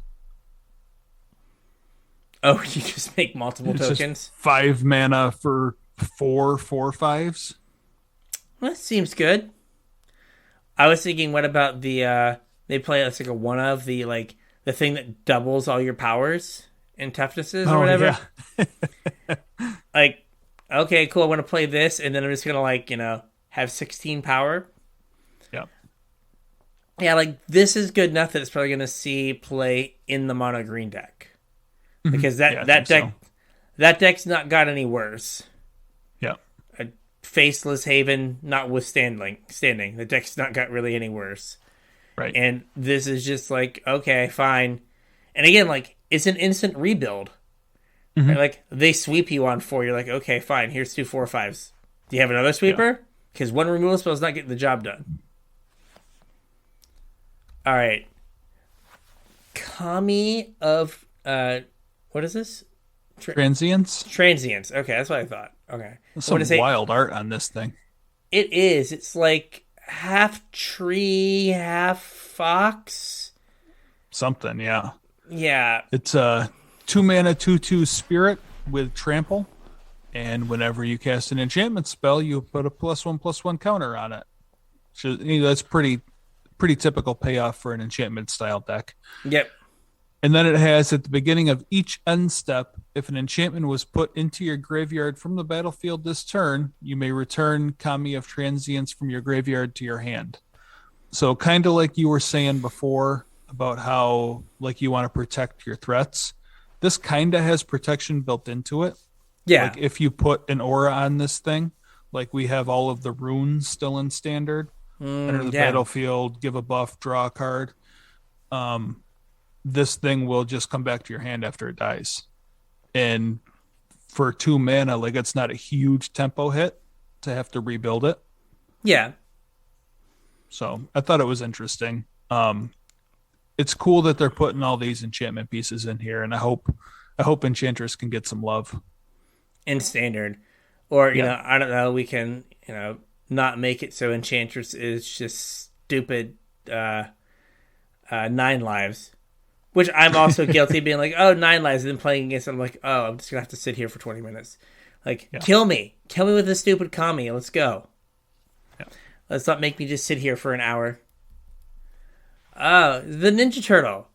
The Ninja Turtle. I like that he's even wearing a mask.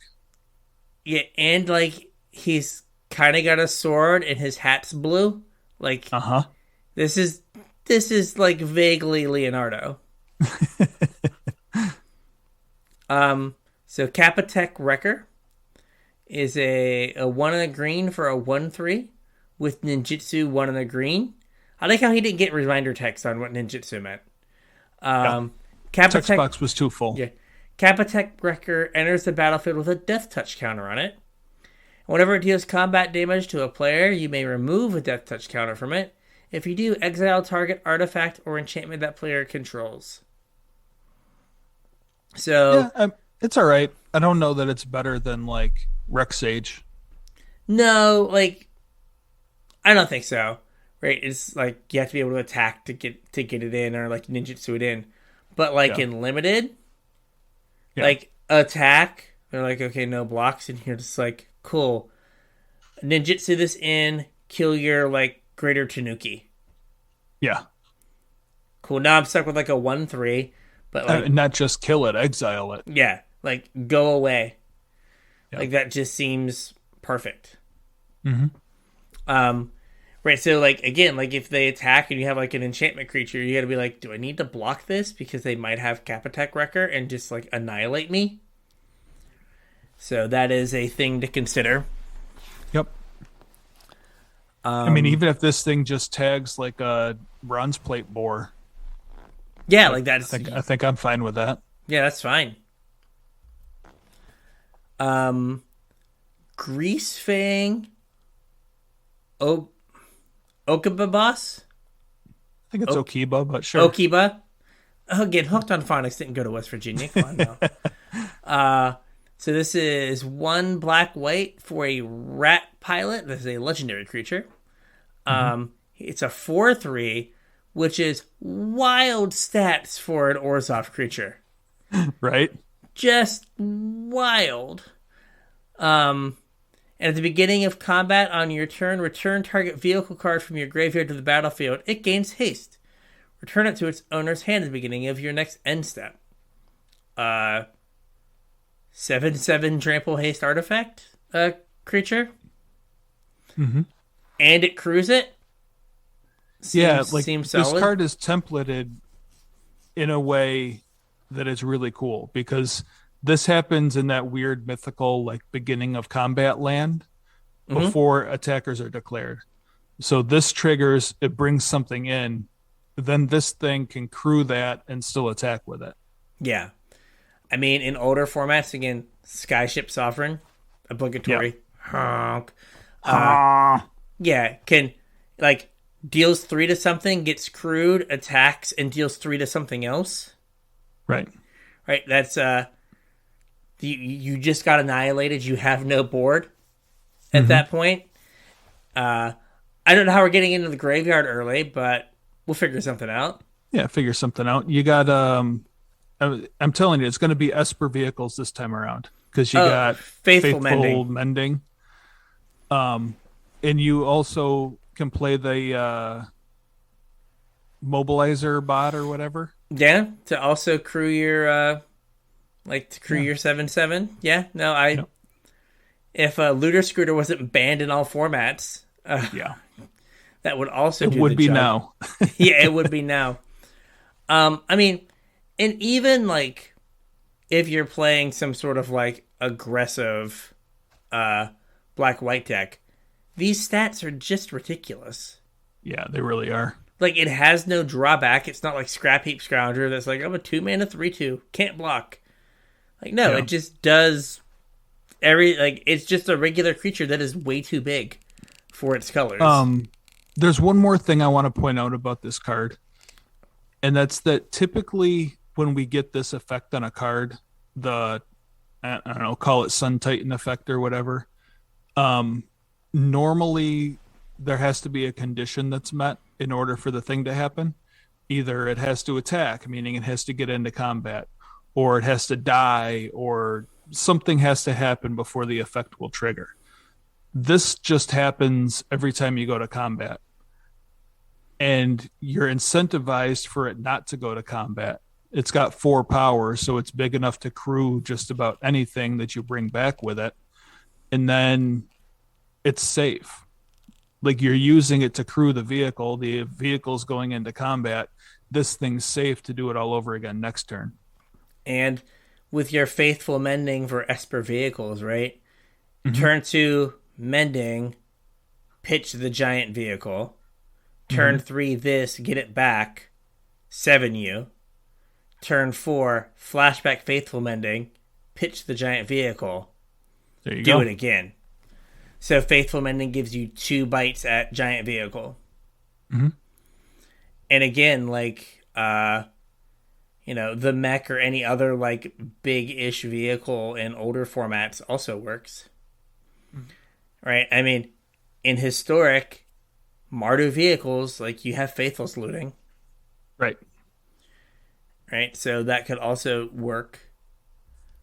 All right, so We have Hitsugu Consumes All. This seems right up your alley. Oh, it sure is. This is a Jun card if I ever saw one.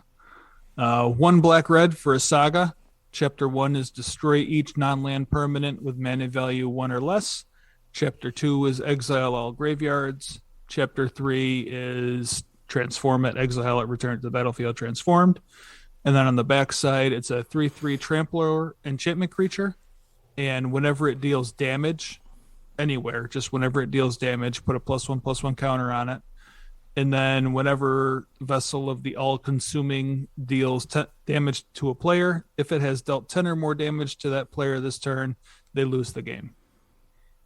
So on the front side of this thing, it kind of just hoses like all the Lurrus decks. Mm-hmm. It blows up all the 1-drops and then exiles them so Lurrus can't bring them back. Mm-hmm. It tags hammers. It tags shit that carries a hammer. Kind of big game in Modern right now. All the Urza Saga tokens. That's true. It hits all the Urza Saga tokens. Yep. And then on the backside, like, it's kind of a weird backside. It's somewhere between like Raging Ravine and Dreadhorde Butcher. Mm-hmm. Like, it's gonna get bigger like every turn basically. And you can also, I think, kill the next turn if you put the lizard blades on this thing. The double strike blades. Yeah, do they don't give +1/+1, do they? No, I think they're just double strike. So it would deal 3 and then 4. 3 and then 4. And then the next turn, I guess it'd be 4 and then 5, so that's not enough. Yeah, it needs something. No, else, it'd be 5 and then 6. It'd be 3 and then 3. Yeah, but then they're just dead from like regular damage, right? Yeah, that's true. Yeah. I mean, if you have like Lizard Blades and then Pump Spell. Yeah. So. But I guess then they're pretty much just dead too, so. Yeah. But yeah, I mean, the fact that you just get like a 3/3, like even without that other text, right? A 3/3 that grows when it like deals damage is fine. Raging Ravine. Yeah. Is fine. And like getting ovens from Cat Oven. Yep. Their food and stuff. Yeah, cats and food and all that stuff like all seems pretty good. Mm-hmm. All right. So this one we kind of forgot because it was like one of the first cards spoiled. Yeah, but then we it was remembered, kind of leaked before it was spoiled, right? I think. But we have Satori Umezawa. So 1 black-blue for a 2/4 legendary creature human ninja. And whenever you activate a ninjutsu ability, look at the top 3 cards of your library and put one of them into your hand and the rest on the bottom of your library in a random order. This ability only triggers once each turn. So whenever you ninjutsu something, you get to anticipate. Mm-hmm. And then each creature in your hand has ninjutsu 2 blue-black. Mm-hmm. So it's like Ninja Emrakuls. Ninja Emrakuls, Ninja Brands, they come in, gain you 7, draw you 7. Yep. So that was kind of where everyone's head went, and like that is the most broken thing to do with it. And I still probably think that is probably the best thing to do with it. I don't know, the most fun thing. How about that? Sure. But like it was just a card that we were all like, oh my gosh, think of all these opportunities, and then like. We just all forgot about it once the rest of the set came out. I was like, wasn't there some card that gave everything ninjutsu? And like, was like, oh yeah, this card. Well, like it's kind of out of place in this set though, because anything that you'd want a ninjutsu in that's in this set already has ninjutsu. Yeah, it is very. So true. It's weird. Like it's easy to forget from that aspect. Yeah, because there's nothing really like huge that you want to try to ninjutsu in. Yeah. Though, like if you get to get someone with like a walking skyscraper in limited, you're done. I did it. I'm leaving now. Um, Circuit Mender. Yeah, it's kind of a neat little bug. It's a 3 mana, 2/3 artifact creature insect. So things that care about artifacts entering, leaving the battlefield, it triggers. When it enters the battlefield, you gain 2 life. When it leaves the battlefield, you draw a card. It's just kind of better filigree familiar, worse said robot, somewhere in the middle. Yeah, I was gonna say, my filigree familiar that was in my cube is sitting outside of my cube because Circuit Mender goes in. Because it is like +0, +1 on filigree familiar. Yeah. And it's not a dice trigger, it's a leave the battlefield trigger. So it flickers to draw you a card. Mm-hmm. If it gets ninjutsu'd, it draws you a card. Yep. It's just better than filigree familiar. Sorry, buddy. Yep. But it's true. You were a good dog, but he's got to go. Yep. All right. Containment Construct. So this is the combo card that might break Legacy. Probably not. Maybe. I don't know. Are my Lion's Eye Diamonds a grand yet? We're getting there, I'm sure. Yeah. Containment Construct 2 for an artifact creature construct. It's a 2/1. And whenever you discard a card, you may exile that card from your graveyard. If you do, you may play that card this turn.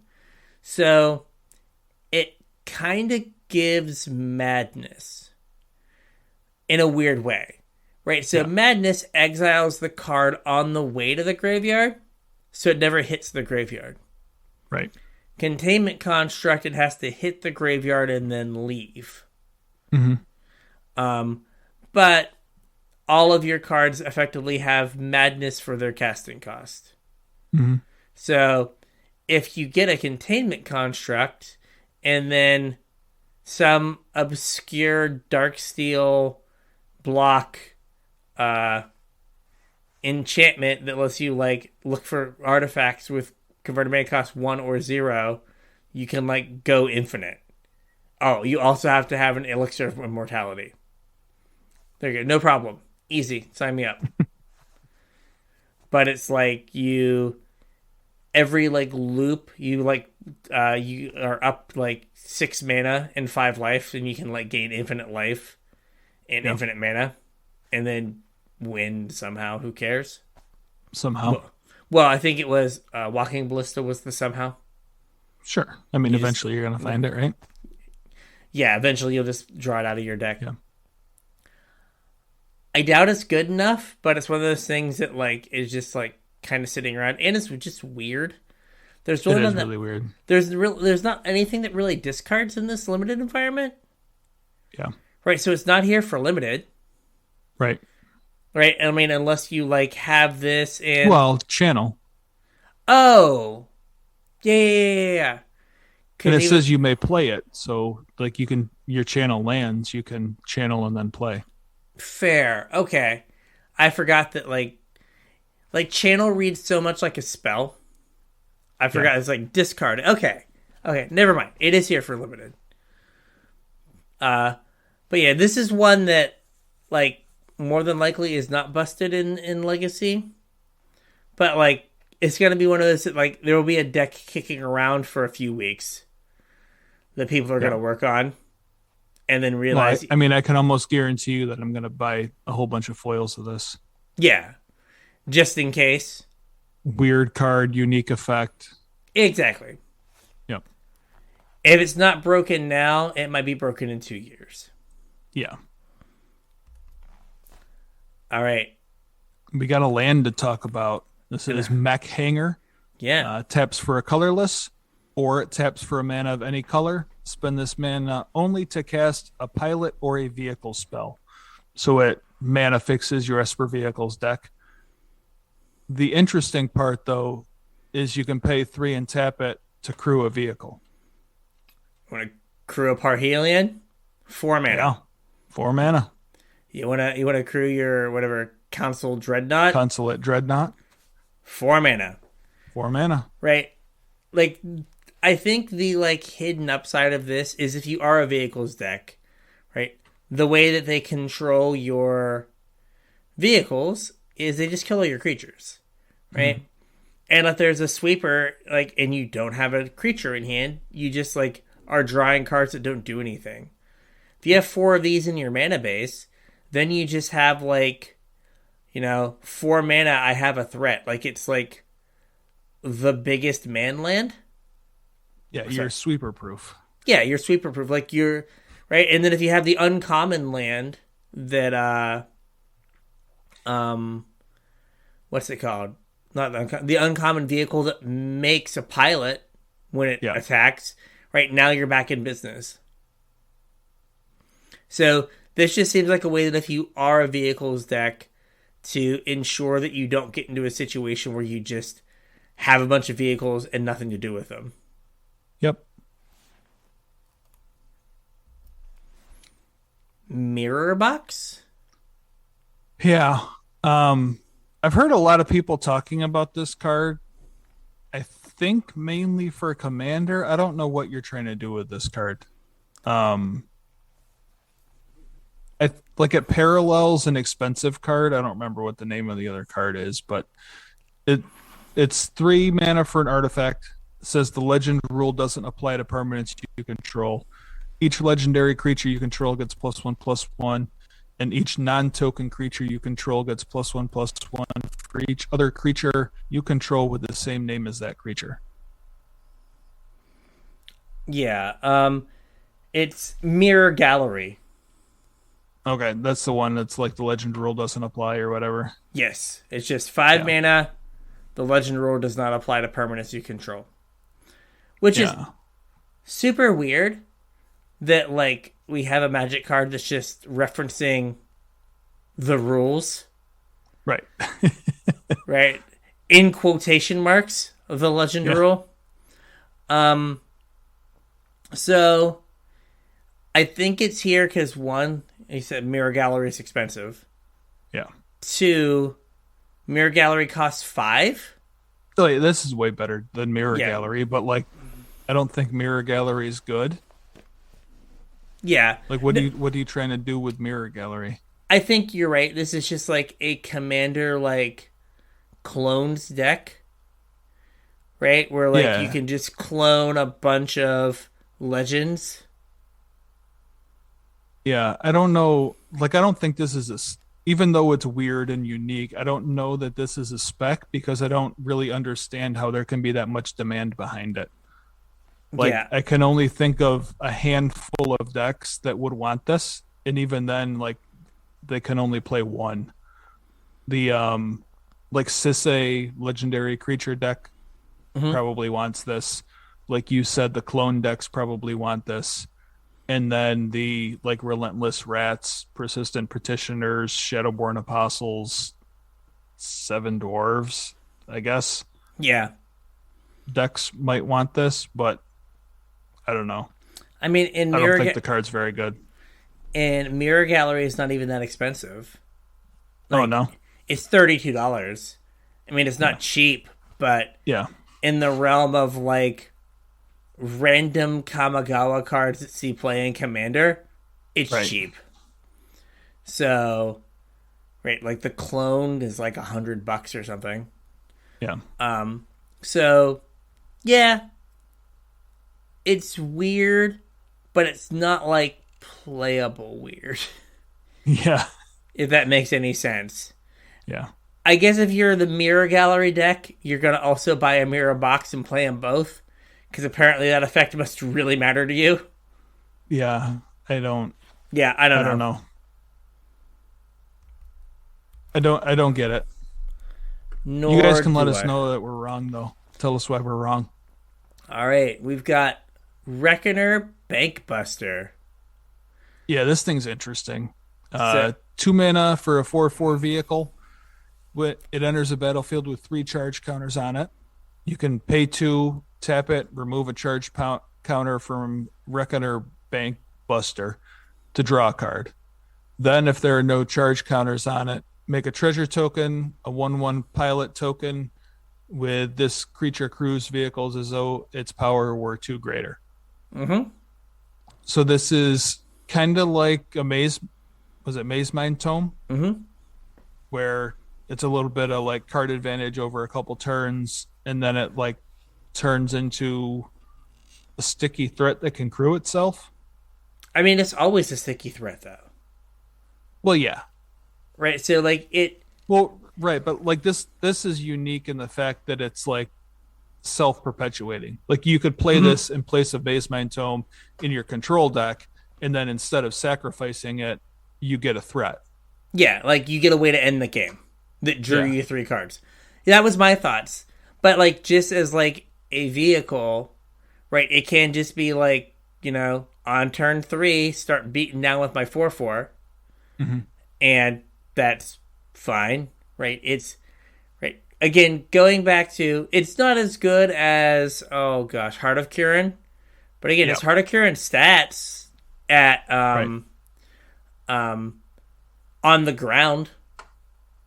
That, like, if it can attack, you're just like, fine, I'll draw a card. Yep. Right? And again, like, if you're in a situation where you don't have, like, you get swept and you don't have a creature, it's still gonna, like, is drawing you to, is getting you closer to having one, and drawing you more cards to make up for your, like, you know, your 2-for-1 or 3-for-1 you got for getting swept. Yeah, I think this card's cool. Yeah. All right. Roadside Reliquary. It's a land. Taps for colorless. And then you can pay 2, tap, and sacrifice it. And if you do, you draw a card if you control an artifact, and you draw a card if you control an enchantment. Perfectly serviceable utility land. Yeah. Seems like it could go into, like, there's some colorless ramp decks floating around Historic. Right? Like, hey, you run out of gas. This is at least going to draw you a card out of your land slot. Yep. Seems good. It seems a little rough, like, in Limited. Like, you know, this is kind of like a black-white card.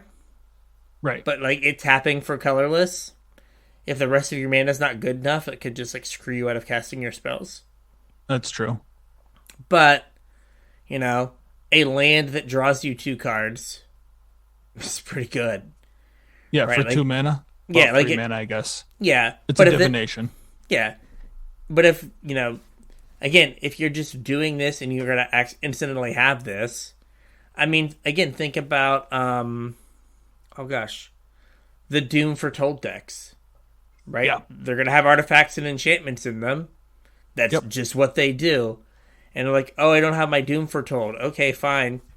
Draw 2 cards. You're going to hopefully find it. Right? And I mean, it's a, you know, it's a great top deck late in the game. You're just like, oh, I guess I just drew a divination that, like, let me cast a 2-drop on turn 2. Great. This guy. So, Secluded Courtyard. As it enters the battlefield, choose a creature type. You add colorless, or you can add 1 mana of any color. Spend this mana only to cast creature spells of the chosen type, or activate an ability of a creature or creature card of the chosen type. This is just better unclaimed territory. Like, literally just strictly better unclaimed territory. Do we now have, like, a perfect 5-color mana base? I think, because, like, in your humans decks, you're, like, worse. The worst land was Ancient Ziggurat. Like, you could play Ancient Ziggurat, but you might not even have to with Secluded Courtyard. Yeah. I mean, if you're Slivers, you do. Yeah. Right, you have 12 of this effect if you're a Sliver deck. Well, you get more than that, right? There's Sliver Hive, Unclaimed Territory, Secluded Courtyard. Cavern of Souls? Oh, Cavern. Yeah, I forgot about Cavern. Yeah. So, yeah, you got 16 and of Ancient them. Ziggurat. And Ancient, yeah, you could just play, like, only, like, Rainbow lands for creatures. Always have perfect mana. Always. Yeah. Right? Like, I was watching a video of, General, oh gosh, was it Rickarock? Rock Rick? Rock Rick, that's it. Yeah. like it was like cascading into more multicolored spells to like make multiple golems in a turn. Mm-hmm. And it was like, oh, this would be way better if it had a secluded courtyard. Yep. And I also couldn't figure out why it was a legacy deck. I was like, this deck's all legal and modern. Huh. Maybe this is a thing that could be fun and modern. But, like, you know, your mana's just so good now. Yeah. So, I think this card is just one of those. It's an uncommon. Like, I know Unclaimed Territory is only like $1 or $2 now. But Yeah. this is just a card that, like, is going to be played in, like, you know, tribal decks forever. And, you know, that like activating an ability, like, you know, that's, you know, important. Yes. And it's really there so you can ninjutsu stuff. Oh, I hadn't even thought about that. Yeah. Yeah, because it says creature card, Yeah. so it lets you ninjutsu stuff. Yep. So that's why it's It just also not. lets you activate like random colored mana abilities on slivers. Yeah, very true. But yeah, ninjutsu is. The secret sliver card. Yep. We've talked about this guy a few times. Yep. This So- is Thundersteel Colossus doing like a, I don't know, some sort of crazy jump kick or something. Is he dabbing? Is he dabbing? I was gonna say he looks like he's dabbing. It's a 7-mana 7/7 vehicle with trample and haste and crew 2. Ooh, that's common. Yes, Yep. it is a common. That's why I was like, whatever, ultra reality or whatever. Like you can just go get this in limited. It's not like far fetched. Right. I know that Brad had mentioned you could Tron and Popper can play this as their big top end. Yeah, I don't know what's going to crew it though. Mole Drifter, baby. Sure, I guess if you're hard casting Mole Drifter. Yeah. Hey, you can evoke it, and with a Oh, stack that's trigger true. on You the could stack. crew with it on the stack. Yeah. No, I think this card, like, it is. So they've done two things with like vehicles and like equipment, right? They give you ridiculous stats and either a small mana cost with a large activation. Think like we've brought up a Council Dreadnought or Colossus Hammer. Yep. Or they go the other way and they're like giant casting cost, reasonable crew cost. And so it's kind of your job to like, how can I like break this? Yeah. And like, so again, this is where the, what is it? Grease Fang? Was that it? Yes. Yep. Right? This is where like Grease Fang comes in. You're like, get this in the graveyard, Grease Fang it back, and deal a bunch of damage. Or Ultra Reality it. Is it Ultra Reality? Yeah. And get on the battlefield early. And then, you know, crew it and, you know, really put your opponent to the test. Yep. So you can get around the 7. And, like, that's the whole point. Is, like, this card is here because it's interesting to think about how you get around it costing 7. Yeah. It's a neat puzzle to solve. Yeah. It's like, what weird things through Magic's history can I do to make this, like, common vehicle busted? Because you're like, 1, oh, 2, 7. yeah, exactly. Tron. Right? And then you have, like, you play Urza Tron, Eldrazi Tron, then you have a Matter Reshaper, crew it. There you go. There you go. Or is it Phyrexian Revoker? Yeah, Phyrexian Revoker. We have all the Planeswalkers. Yeah. So we had a request to kind of go over the Planeswalkers, but there was a special request. So I don't know that we have to like necessarily read each Planeswalker and evaluate every ability and if it's going to be good or not. But the listener wanted tips on evaluating Planeswalkers. They said that they always have a hard time deciding like which ones are worth playing and what makes a good planeswalker or a bad planeswalker. Okay. So I thought that was something interesting that we could do, that, maybe we didn't have to talk about all of them, because I don't know that all of them are worth talking about. Yeah. So some of the things that matter is they have to give you card advantage. So typically that is like a plus that like draws cards or makes some sort of material on the battlefield. Like material that matters. They typically need to be able to protect themselves. That's either making like a relevant creature. What is it? The 3-mana Nissa just made like 0-1 plants. Right. And that was kind of enough because you just needed bodies to like throw counters on. Or like that are just like -2, -3, destroy a creature. Yep. Right. You need some way to protect it. And then something I like is kind of like you want your planeswalkers to all be like self-contained, in that you don't want to have a planeswalker that buffs creatures but that doesn't make creatures. Right. Or like a planeswalker that requires you like there was a Liliana that you had to like put a bunch of zombies in your deck.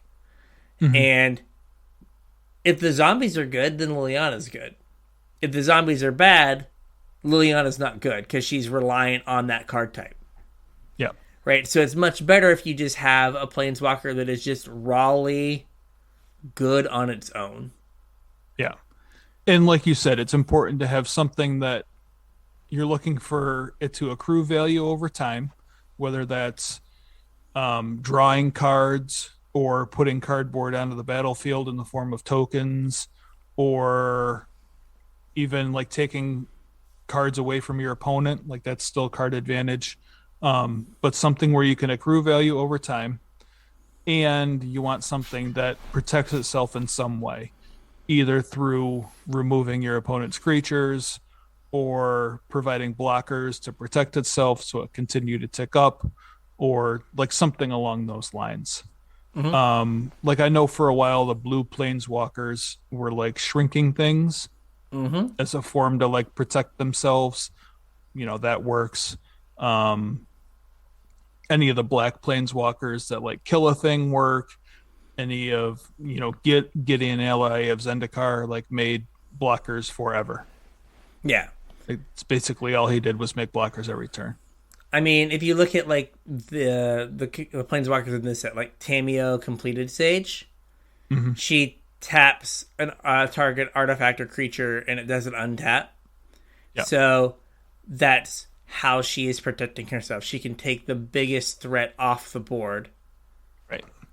Kind of indefinitely. So it's up to you to deal with the next biggest threat, but she can take care of the biggest threat to her. The Wandering Emperor is unique in that it protects itself because it has flash. Yeah. Right? Like, so you can pass with your 4 mana up, and they can't attack the Wandering Emperor, so you always know you're going to get the first activation. Right. Right, because you're like, end of turn, flash this in, down tick. Yeah. Right? Now... Kill your tap thing. Or, like, make a creature, untap, make another creature. Right, now you've got 2 bodies to protect it. Now you can start working your way up. Once you have that. But, like, let's say, Kato Shizuki, right? The first ability is not really card advantage, right? It's not self-contained, right? You have to attack with something to make it so you're not just looting. But it makes things that attack. It does. But, like, your +1 isn't great. Like, if you're in a situation where you can't attack advantageously, then the +1 kind of spins your wheels. Doesn't, like, accrue you any value. Right? And the thing that's unique about Kato, though, is it phases out. Yeah. So, like, it enters a battlefield, you make your unblockable dude, and then it says, "All right, I'm out." Yeah, it basically does the same thing that the Wandering Emperor does. Kind of, but in reverse. Yeah, where the Wandering Emperor, you can hide it in your hand. Kato, you hide it in the phase zone. Sure. The phase zone. Yeah, whatever it is. So yeah, you want to look generally like planeswalkers that are 3 and 4 mana are best. For the most part. Mm-hmm. And then it takes something pretty special at like 6 mana to be good. Yeah. Right, like Big Vraska and Elspeth. Yep. And like even Dreadhorde General, while good, didn't see a ton of play at 6 mana. Yeah, and that card's super powerful. Yeah. Because sometimes 6 mana is just too many manas. Too much. Yeah. Yeah. And like 5 mana is kind of the like generic planeswalker cost. Right. Or at least was for the planeswalker that is like plus draw a card in some way, shape, or form, minus kill a thing, ultimate win the game. And most ultimates are some version of you win the game if this happens. Yeah. Maybe not this turn, but soon. So yeah, like Tezzeret there says you get an emblem with whenever an artifact you control becomes tap draw a card. Well, you start drawing 4 or 5 cards a turn. It's not going to take many turns before you just win. Yeah. So like ultimates for the most part don't they matter, but not really because they're all kind of you win the game. Yeah. Though Tamiya's ultimate is weird and can just get bounced. But, you know, what are you going to do? Yeah. Yeah. Make an artifact token. Yikes. So big oof. Yeah. For the most part, you're concerned about the plus and the minus. With the ultimate, sometimes like you don't even bother to go towards the ultimate. Right? Like you go up because going up is a good thing to do, but you're like, oh, if I get to the ultimate, cool.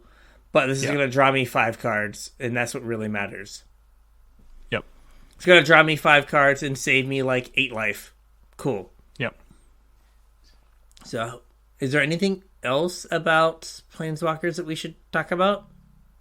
I don't think so. I think that's mainly it. The mana value is relevant. The cheaper the mana value, the more you want to pay attention, because it seems like Planeswalkers are harder to balance with cheaper mana costs.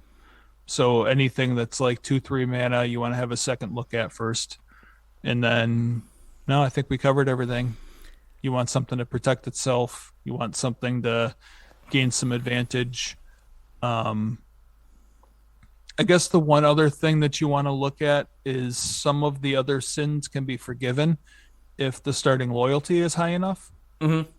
Like some Planeswalkers have high starting loyalty as their form of protection. Yeah. So that's worth looking at. Especially the cheaper ones. Like, you know, what, Oko went from 5 to 7? Or 4 to 6 or something? At, like, on turn 3, that's just so much loyalty you can never attack it down. Mm-hmm. I think post Oko, they've gotten way safer with their 3 mana Planeswalkers, but there was a time that if the Planeswalker cost 3 mana, like it was just good. Right. It kind of didn't matter what it did; it was just good. Other than Hobo Jace. Poor Hobo Jace. He tried. His shirt was so shredded, though. He tried so hard, though. All right, we've got ourselves apparently all the Mythic Dragons. Well, yeah, you said you wanted to talk about the dragons. I don't really care for any of these, so I didn't know which ones you wanted to talk about. I just throw them all up here and let you talk about them. Oh, okay. Well, I just thought that, they're... So, these are doing an unusual thing, which is, right, kind of by default. We always say that, like, things have to come into the battle on the battlefield and get advantage right away, right? Did you look at the show notes? I did not. I try and write a little description for like each card so that like we have some talking points when we go through.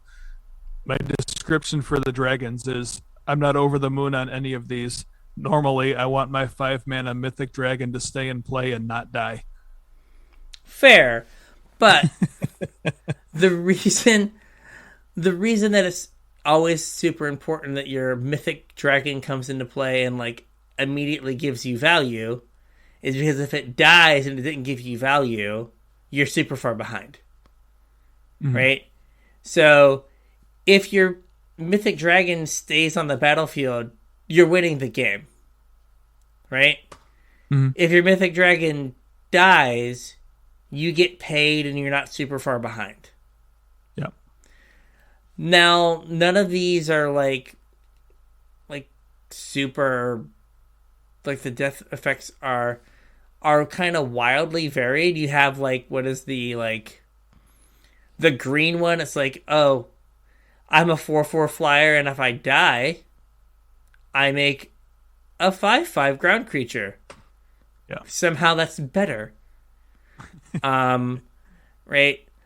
But then you have like the black one that's like, I'm going to mind rot you. It's one of the abilities. Yeah. But you can like reanimate a card, which is probably good. It's just, this is a different way of protecting yourself and like getting value, as opposed to getting value on the way in, because you have to get value on the way in case it dies. And this is like, okay, if it dies, you still get paid. You don't end up behind, but you're getting that value later, which is probably worse, in all honesty, right? Because you can't like have your 5/5 card or dragon plus play the card that you drew when it came into play. Yeah. Right? But it's not as embarrassing as if it was just a, like Thunderbreak Regent is like unplayable now. Right? Yeah. Oh, it's a 4-mana 4/4 flyer that deals them 3 if you kill it or if you target it. Okay. Like that's not enough anymore. So. All right. That was all. Just a different way of looking at protecting yourself. Yeah, no problem. Like I said, I wasn't sure which ones you wanted to talk about. Yeah. I really didn't care about any of them, so I just figured I'd throw them up there and let you talk. Woo. And then we got these ones I kind of wanted to talk about just a little bit. Okay. Not that I think any of them are super overpowered. There might only be 1 or 2 of them that's decent. But again, like I said with the Convoke damage spell, anytime there's cost reduction, it's worth looking at a second time. So there's a whole cycle of, I'm going to call them pitch spells, because you discard cards to reduce the casting cost of these spells.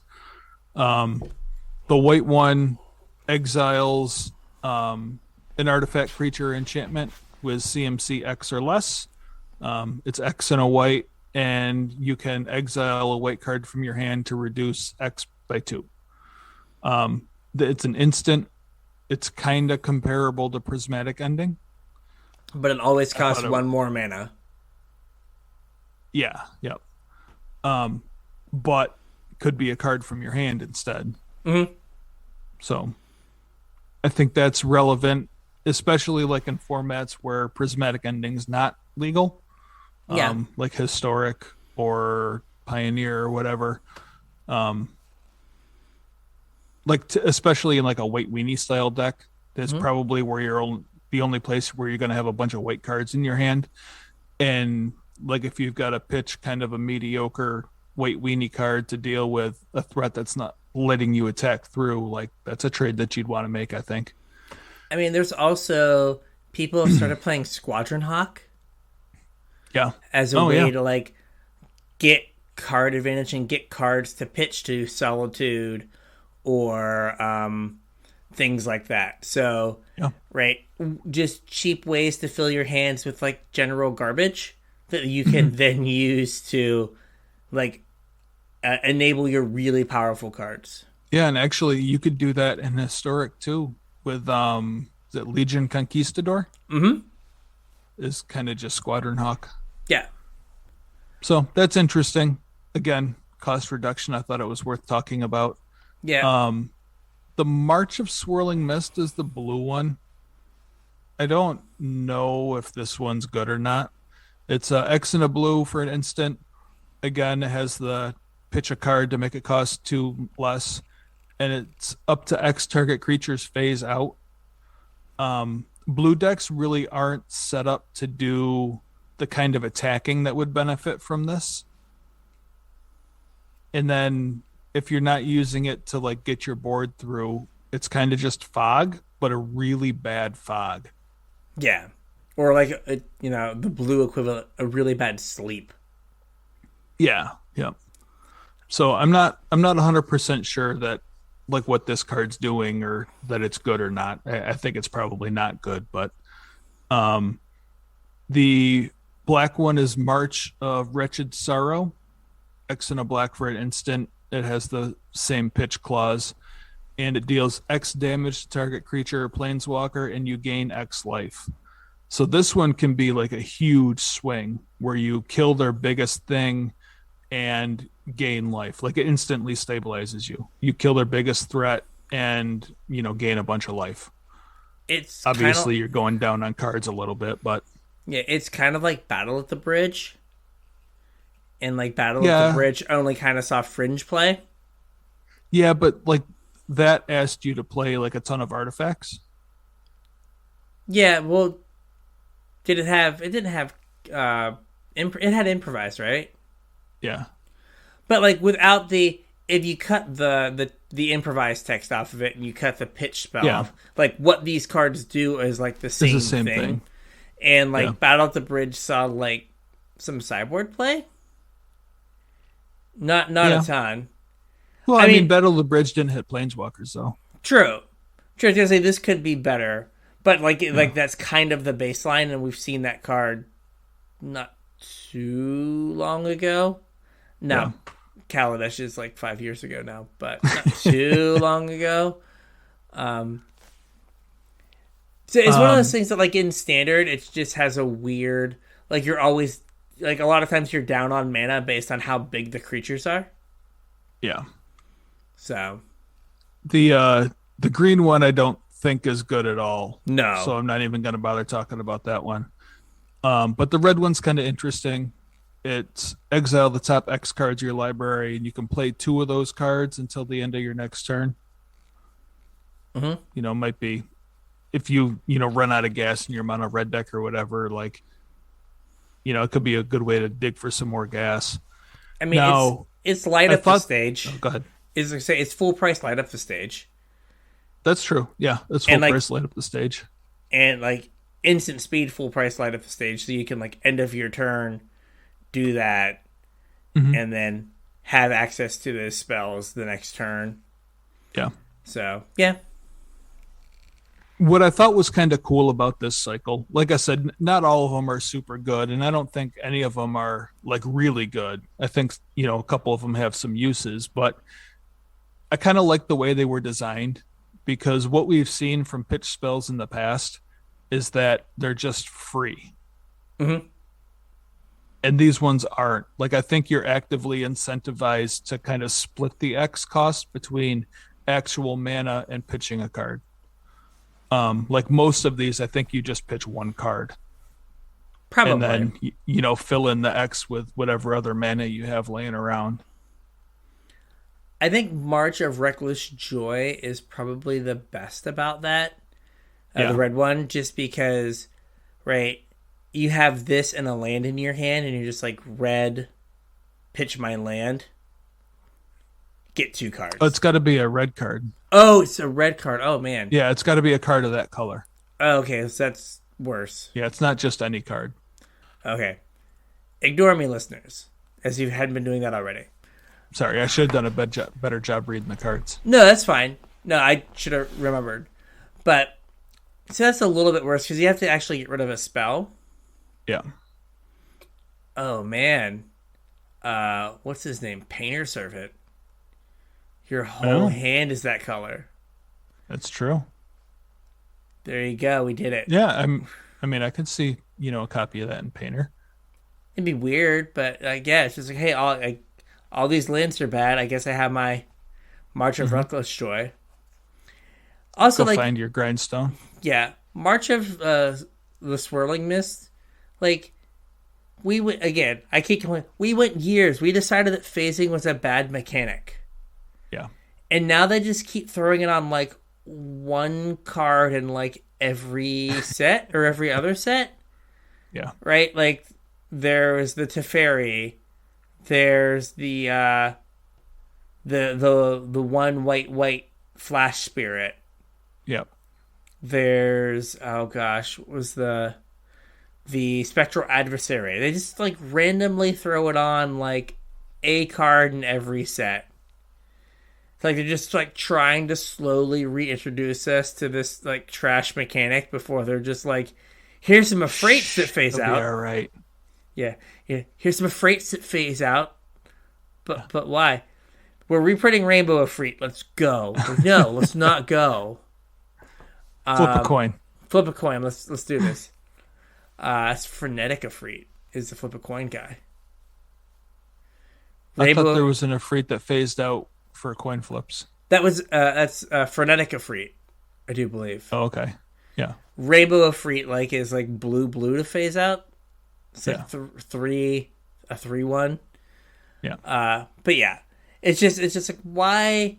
Like I feel like you could have like maybe not. It would have added more words, but we've also decided that we don't care. Like it would have been less than a reminder text to be like, I don't know, tap X creatures, or they don't like untap. They don't untap, or X of your creatures get hexproof or something. Yeah. Or hexproof and indestructible, which is not really blue, but yeah. Right. But just like, because like that's what it's trying to give you the ability to either like sleep or protect your creatures. It's like, okay, like we could have done this without phasing. Yeah, I don't know.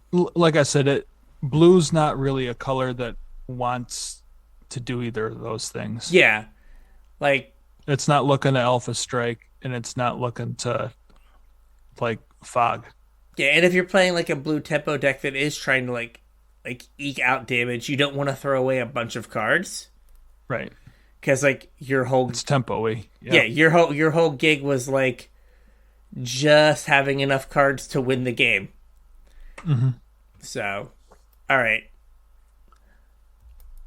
Now we have the channel lands. The last slide. The last slide. It's almost midnight. It's the last slide. All right. Yep. So, I heard you liked MDFCs. So, what if I made MDFCs that only had one side? Only had one side, and were wildly undercosted compared to the MDFCs I gave you before. Yeah. So these are all legendary lands that enter the battlefield untapped. Mm-hmm. So other than being like a non-basic, there's no like downside to like putting one in your deck. Right? Correct. If you just put one, it's free. Comes into play untapped, doesn't deal you any damage, great. And then they all have basically a spell staple to them. Yep. Some of which are competitively costed that would be just regular cards. And some that are just really bad. We've run the gamut. So, Ajanjo, Seat of the Empire, is the white one. Its channel is 2 and a white, discard this card, and it deals 4 damage to target attacking or blocking creature. And they all have this rider that this ability costs 1 less to activate for each legendary creature you control. Mm-hmm. I don't think that actually is going to come up very much. I don't know. It might. It might. I mean, you're evaluating this based on it's 2 and a white, right? It's not correct. Reduced cost. Yeah. Well, I mean, actually, in this one particular, it probably does matter. I mean, Thalia. Yeah, because this deck is going to have Thalia in it. I mean, this just goes in every control deck. That's true. Like, multiples of them, right? Like, cool, I'm going to play, like, 30 lands, but 4 of them also are, like, mid-game removal spells. Yeah. Cool. What is it? Otawara? Soaring City. Uh, Again, it's the blue one. It's blue, channel, 3 and a blue, discard this, and return target artifact, creature, enchantment, or planeswalker to its owner's hand. So it's a 4-mana bounce spell, which is not super competitively costed, but on my land that otherwise I would be sad to have drawn, seems Probably fine. just fine. Yeah. People have brought up it doesn't say non-land, and that might be so that you could bounce the now banned Faceless Haven. Yep. Right, they activate their Faceless Haven. It's a creature now. You can bounce it. It also bounces Urza's Saga. Yes, it does. Which, like, do I want that? I don't know. I guess if it's on the first Saga counter, yes. But if it's on the second one, no. Yeah. And then, what is this? Oh, gosh. Takanuma. Thank you. Abandoned Mire. Yes. Is 3 and a black. Mill 3 cards, then return a creature or planeswalker card from your graveyard to your hand. Yeah. This one just seems like bad. Yeah, that's pretty overcosted, I think. Yeah. Like, that could have easily just been like 1 and a black. Yeah, so like a John Joe is kind of overcosted by 1, right? That's like Gideon's Reproach is 2 and a white. Otawara's overcosted by 2. Right? And then Takanuma is overcosted by probably 2 as well. Yeah. But Otawara is like goes in blue decks where that's, late in the game they have a bunch of lands and it makes your opponent spend mana. So it's like probably fine. So Kenzin, Crucible of Defiance. It's a red one, and channel is 3 in a red, and it's create 2 1/1 colorless spirit creature tokens. They gain haste until end of turn. That's pretty sweet for the polymorph decks, huh? Yes, that's a lot of. I've been playing. What's it called? Indomitable Creativity, and just like having 2 creatures in your land slot is just what that deck wants. Yep. So I think that like has a home there. And again, like on turn 1, it's fine. Like it's not putting you behind. Yeah. And then the last one. The best of the bunch. Yes. We didn't have a lot of green cards, but maybe the best constructed card in this set requires green mana. And this is Beseiju. That's a stretch. Beseiju Who Endures. Adds green, has channel for 1 in a green, so less than everyone. Yep. Destroy target artifact, enchantment, or non-basic land an opponent controls. And then that player searches their library for a land with a basic land type and puts it on the battlefield, then shuffles. So this means they can get shock lands or dual lands because they have or triumphs because they have a basic land type. But like if you're playing, let's say you're playing Dark Depths, right? Here's an answer to Wasteland. Yep. Here's an answer to Karakas. Yep. Right? You're playing a green deck and you're playing against Tron. Just blow up their mine on turn 2. Like, that's backbreaking. Right? Like, a forest is way worse than any Urza's piece. Any Urza's piece, right? Right? Even better, you're like, okay, they're like, on your end step, activate my map, go get the piece I'm missing, and you're like, okay, draw step, blow up your land. Right? Like, dirty. Now they've got the wrong Tron piece in their hand. Maybe they drew their, like, 1 or 2 forests in their deck. Right? And you've set them off of Tron. And all is right with the world. Right? Not to mention, like, if you're, a green deck that's relying on the graveyard, here's your way to, like, you have, like, ways to blow up ley lines and rest in peace in your mana base. Or cage. Yeah, any number of things. Yep. Right? Like, or a blood moon if they're attacking your mana base. Yeah. Right, you're playing what's it called? Amulet Titan. Right? You get this in a bounce land and you put it back in your hand and then you blow up whatever thing you need to blow up. Yep. It just does so much. Yeah. I mean, it basically tags any sort of sideboard card from any deck in your mana base. Yeah. It hits Chalice, it hits EE, like we said, all Leyline, Rest in Peace, Grafdigger's Cage, Pithing Needle. Yeah.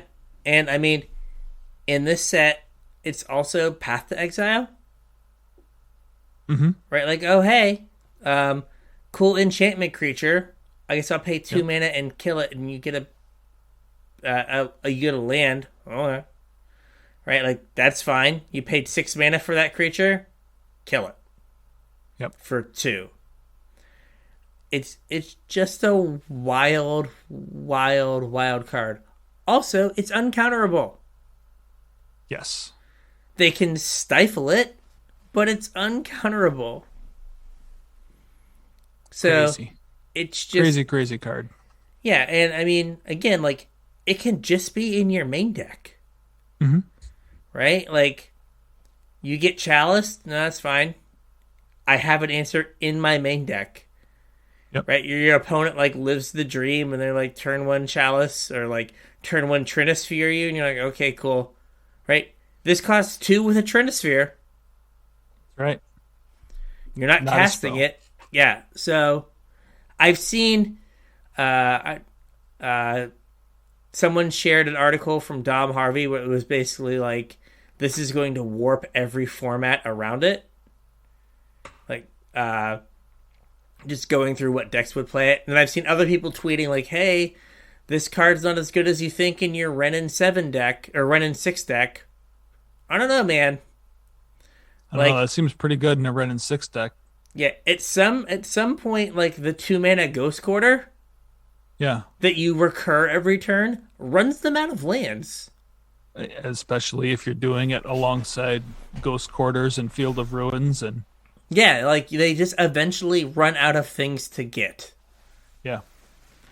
And, like, God help them if they, like, spend mana on something. And you're just like, oh, cool. I will eat your turn. Yeah, I mean, that could, like, be a deck if you played is it Zerda, the one that makes activated abilities cheaper. So now this is just like green, like Ghost Quarter you, plus my Ren, and Ghost Quarter and Field of Ruin, like, it's just 1 mana. I mean, Cat Jesus, Oh yeah, right? Like green, white, death and taxes. And you're just like, okay, cool. Like, what is your green for? Well, you can't play Cat Jesus and Zerda, but yeah. Well, you don't even need Zerda, right? Like, you play Thalia. Yeah. Right? So you're like, I guess Thalia, that kind of does the same thing. Thalia into Cat Jesus, Boseiju you on turn 3. Whew. Like, okay, go hope that you have a land. Oh wait, no, that's not even Mind Sensor. So they just can't search. Yeah. Right? They gotta like, pay 4. Yeah, like, yeah, good luck. Or pay 2, right? Cat Jesus is 2. I thought it was 4. Maybe it's 2. And no one ever does it right on Magic Online, so that's just like a free strip mine. Yeah, basically. Yeah. So, yeah, the other ones just seem like they're, like, reasonably... like, this one needed to cost 3. Probably. It just needed to be 2 and a green, and it changes the whole, like, conversation. But being one of... like, they made it... I'm guessing they made it a basic land type, because at 2 and a green, like, it just being, like, 2 mana Stone Rain in Modern and Legacy was too good. So they were like, okay, has to have a basic land type, so like it's just not Stone Rain. Yeah. But still, it's like, I don't know. Like, it's just an answer in your mana base. Like, it's amazing. Yeah, it's kind of hard to understate that. Right? Like, so in Dark Depths, I played a combination of Assassin's Trophy, which is basically this card, and Abrupt Decay to kill random hate pieces. You just play like 4 Besagers now. Right. Like, you put like 2 or 3 in your main deck, and you put like 1 or 2 in your sideboard. And like, you just covered everything. Right? There's no need to like play Assassin's Trophy anymore. You're just like, I'll play Besageru. Well, I mean, and depends on what version of depths you're playing, but if you're playing like a Living Wish version, like, this is better to play than Assassin's Trophy. Yeah, because you can go get it with Living Wish. Yeah. Yeah. So this card is wild. Like, is it? I heard it was pre-selling for like $35 for a rare. That's crazy. Well, I mean, the best-selling sets of all time, where no one's playing standard, keep having rares that are like $20. Yeah. So I don't know how that way in commons that are $2 and $3. Yeah. So I don't know. I no longer understand how Magic Finance works. The thing is that all those people that are buying these new customers that are buying these sets, these mythical kitchen table players, they don't put cards back into the ecosystem. I mean, that's somewhat believable. Yeah. Well, not. I was being serious. Yeah, like they just crack the packs. They have the cards. Yeah, and then those cards disappear into a closet for the rest of eternity. I mean, I have a very organized closet over here, so I can't say a whole lot. But but at some point, like, you will turn those into dollar dues. Yes, I will. Somebody just cracking a couple packs for the kitchen table, like, may or may not ever turn them into dollar dues. Yeah. Well, we have broke the midnight barrier. It means it's time for us old farts to go to bed. Yes, as we often say about Gavin, he has no chill. He is going to wake up at 6:30 regardless of when I went to bed. So I can go to bed soon. Okay. So with all of that, we have hopefully touched on all the cards that you were excited about for Kamigawa Neon Dynasty. We're gonna set up a PO box so you can send us Presagers who endures. And so with that, I think we have a show. So if we miss something you want us to talk about next week, or if you like hard disagree about a card and want to let us know, you can tweet us at CasualTryPod. Yep, or you can hit us up on Facebook at CasualTryHardMTG. You can shoot us an email, show@CasualTryHardMTG.com. You can yell at us on Discord. There's a link in the description. There's a link on all our social media. Don't forget to use TCG Player if you're looking to pick up any singles. Our affiliate link is tcg.casualtryhardmtg.com. Using that link will help us support the show. We'll get a little percentage of whatever you spend. If you want to support us more directly, we got our Patreon, patreon.com/casualtryhardmtg. Throw a couple bucks in the pot, help keep the show going, pay for our fees to help keep the show rolling. What else we got? YouTube. Yeah. Be videos coming on YouTube within the next couple weeks. Yep. Pre-release kit this week, and then some sort of collection building finance thing in the following weeks. Sounds good. So with that, we will catch you on the internets. We'll catch you on the internets.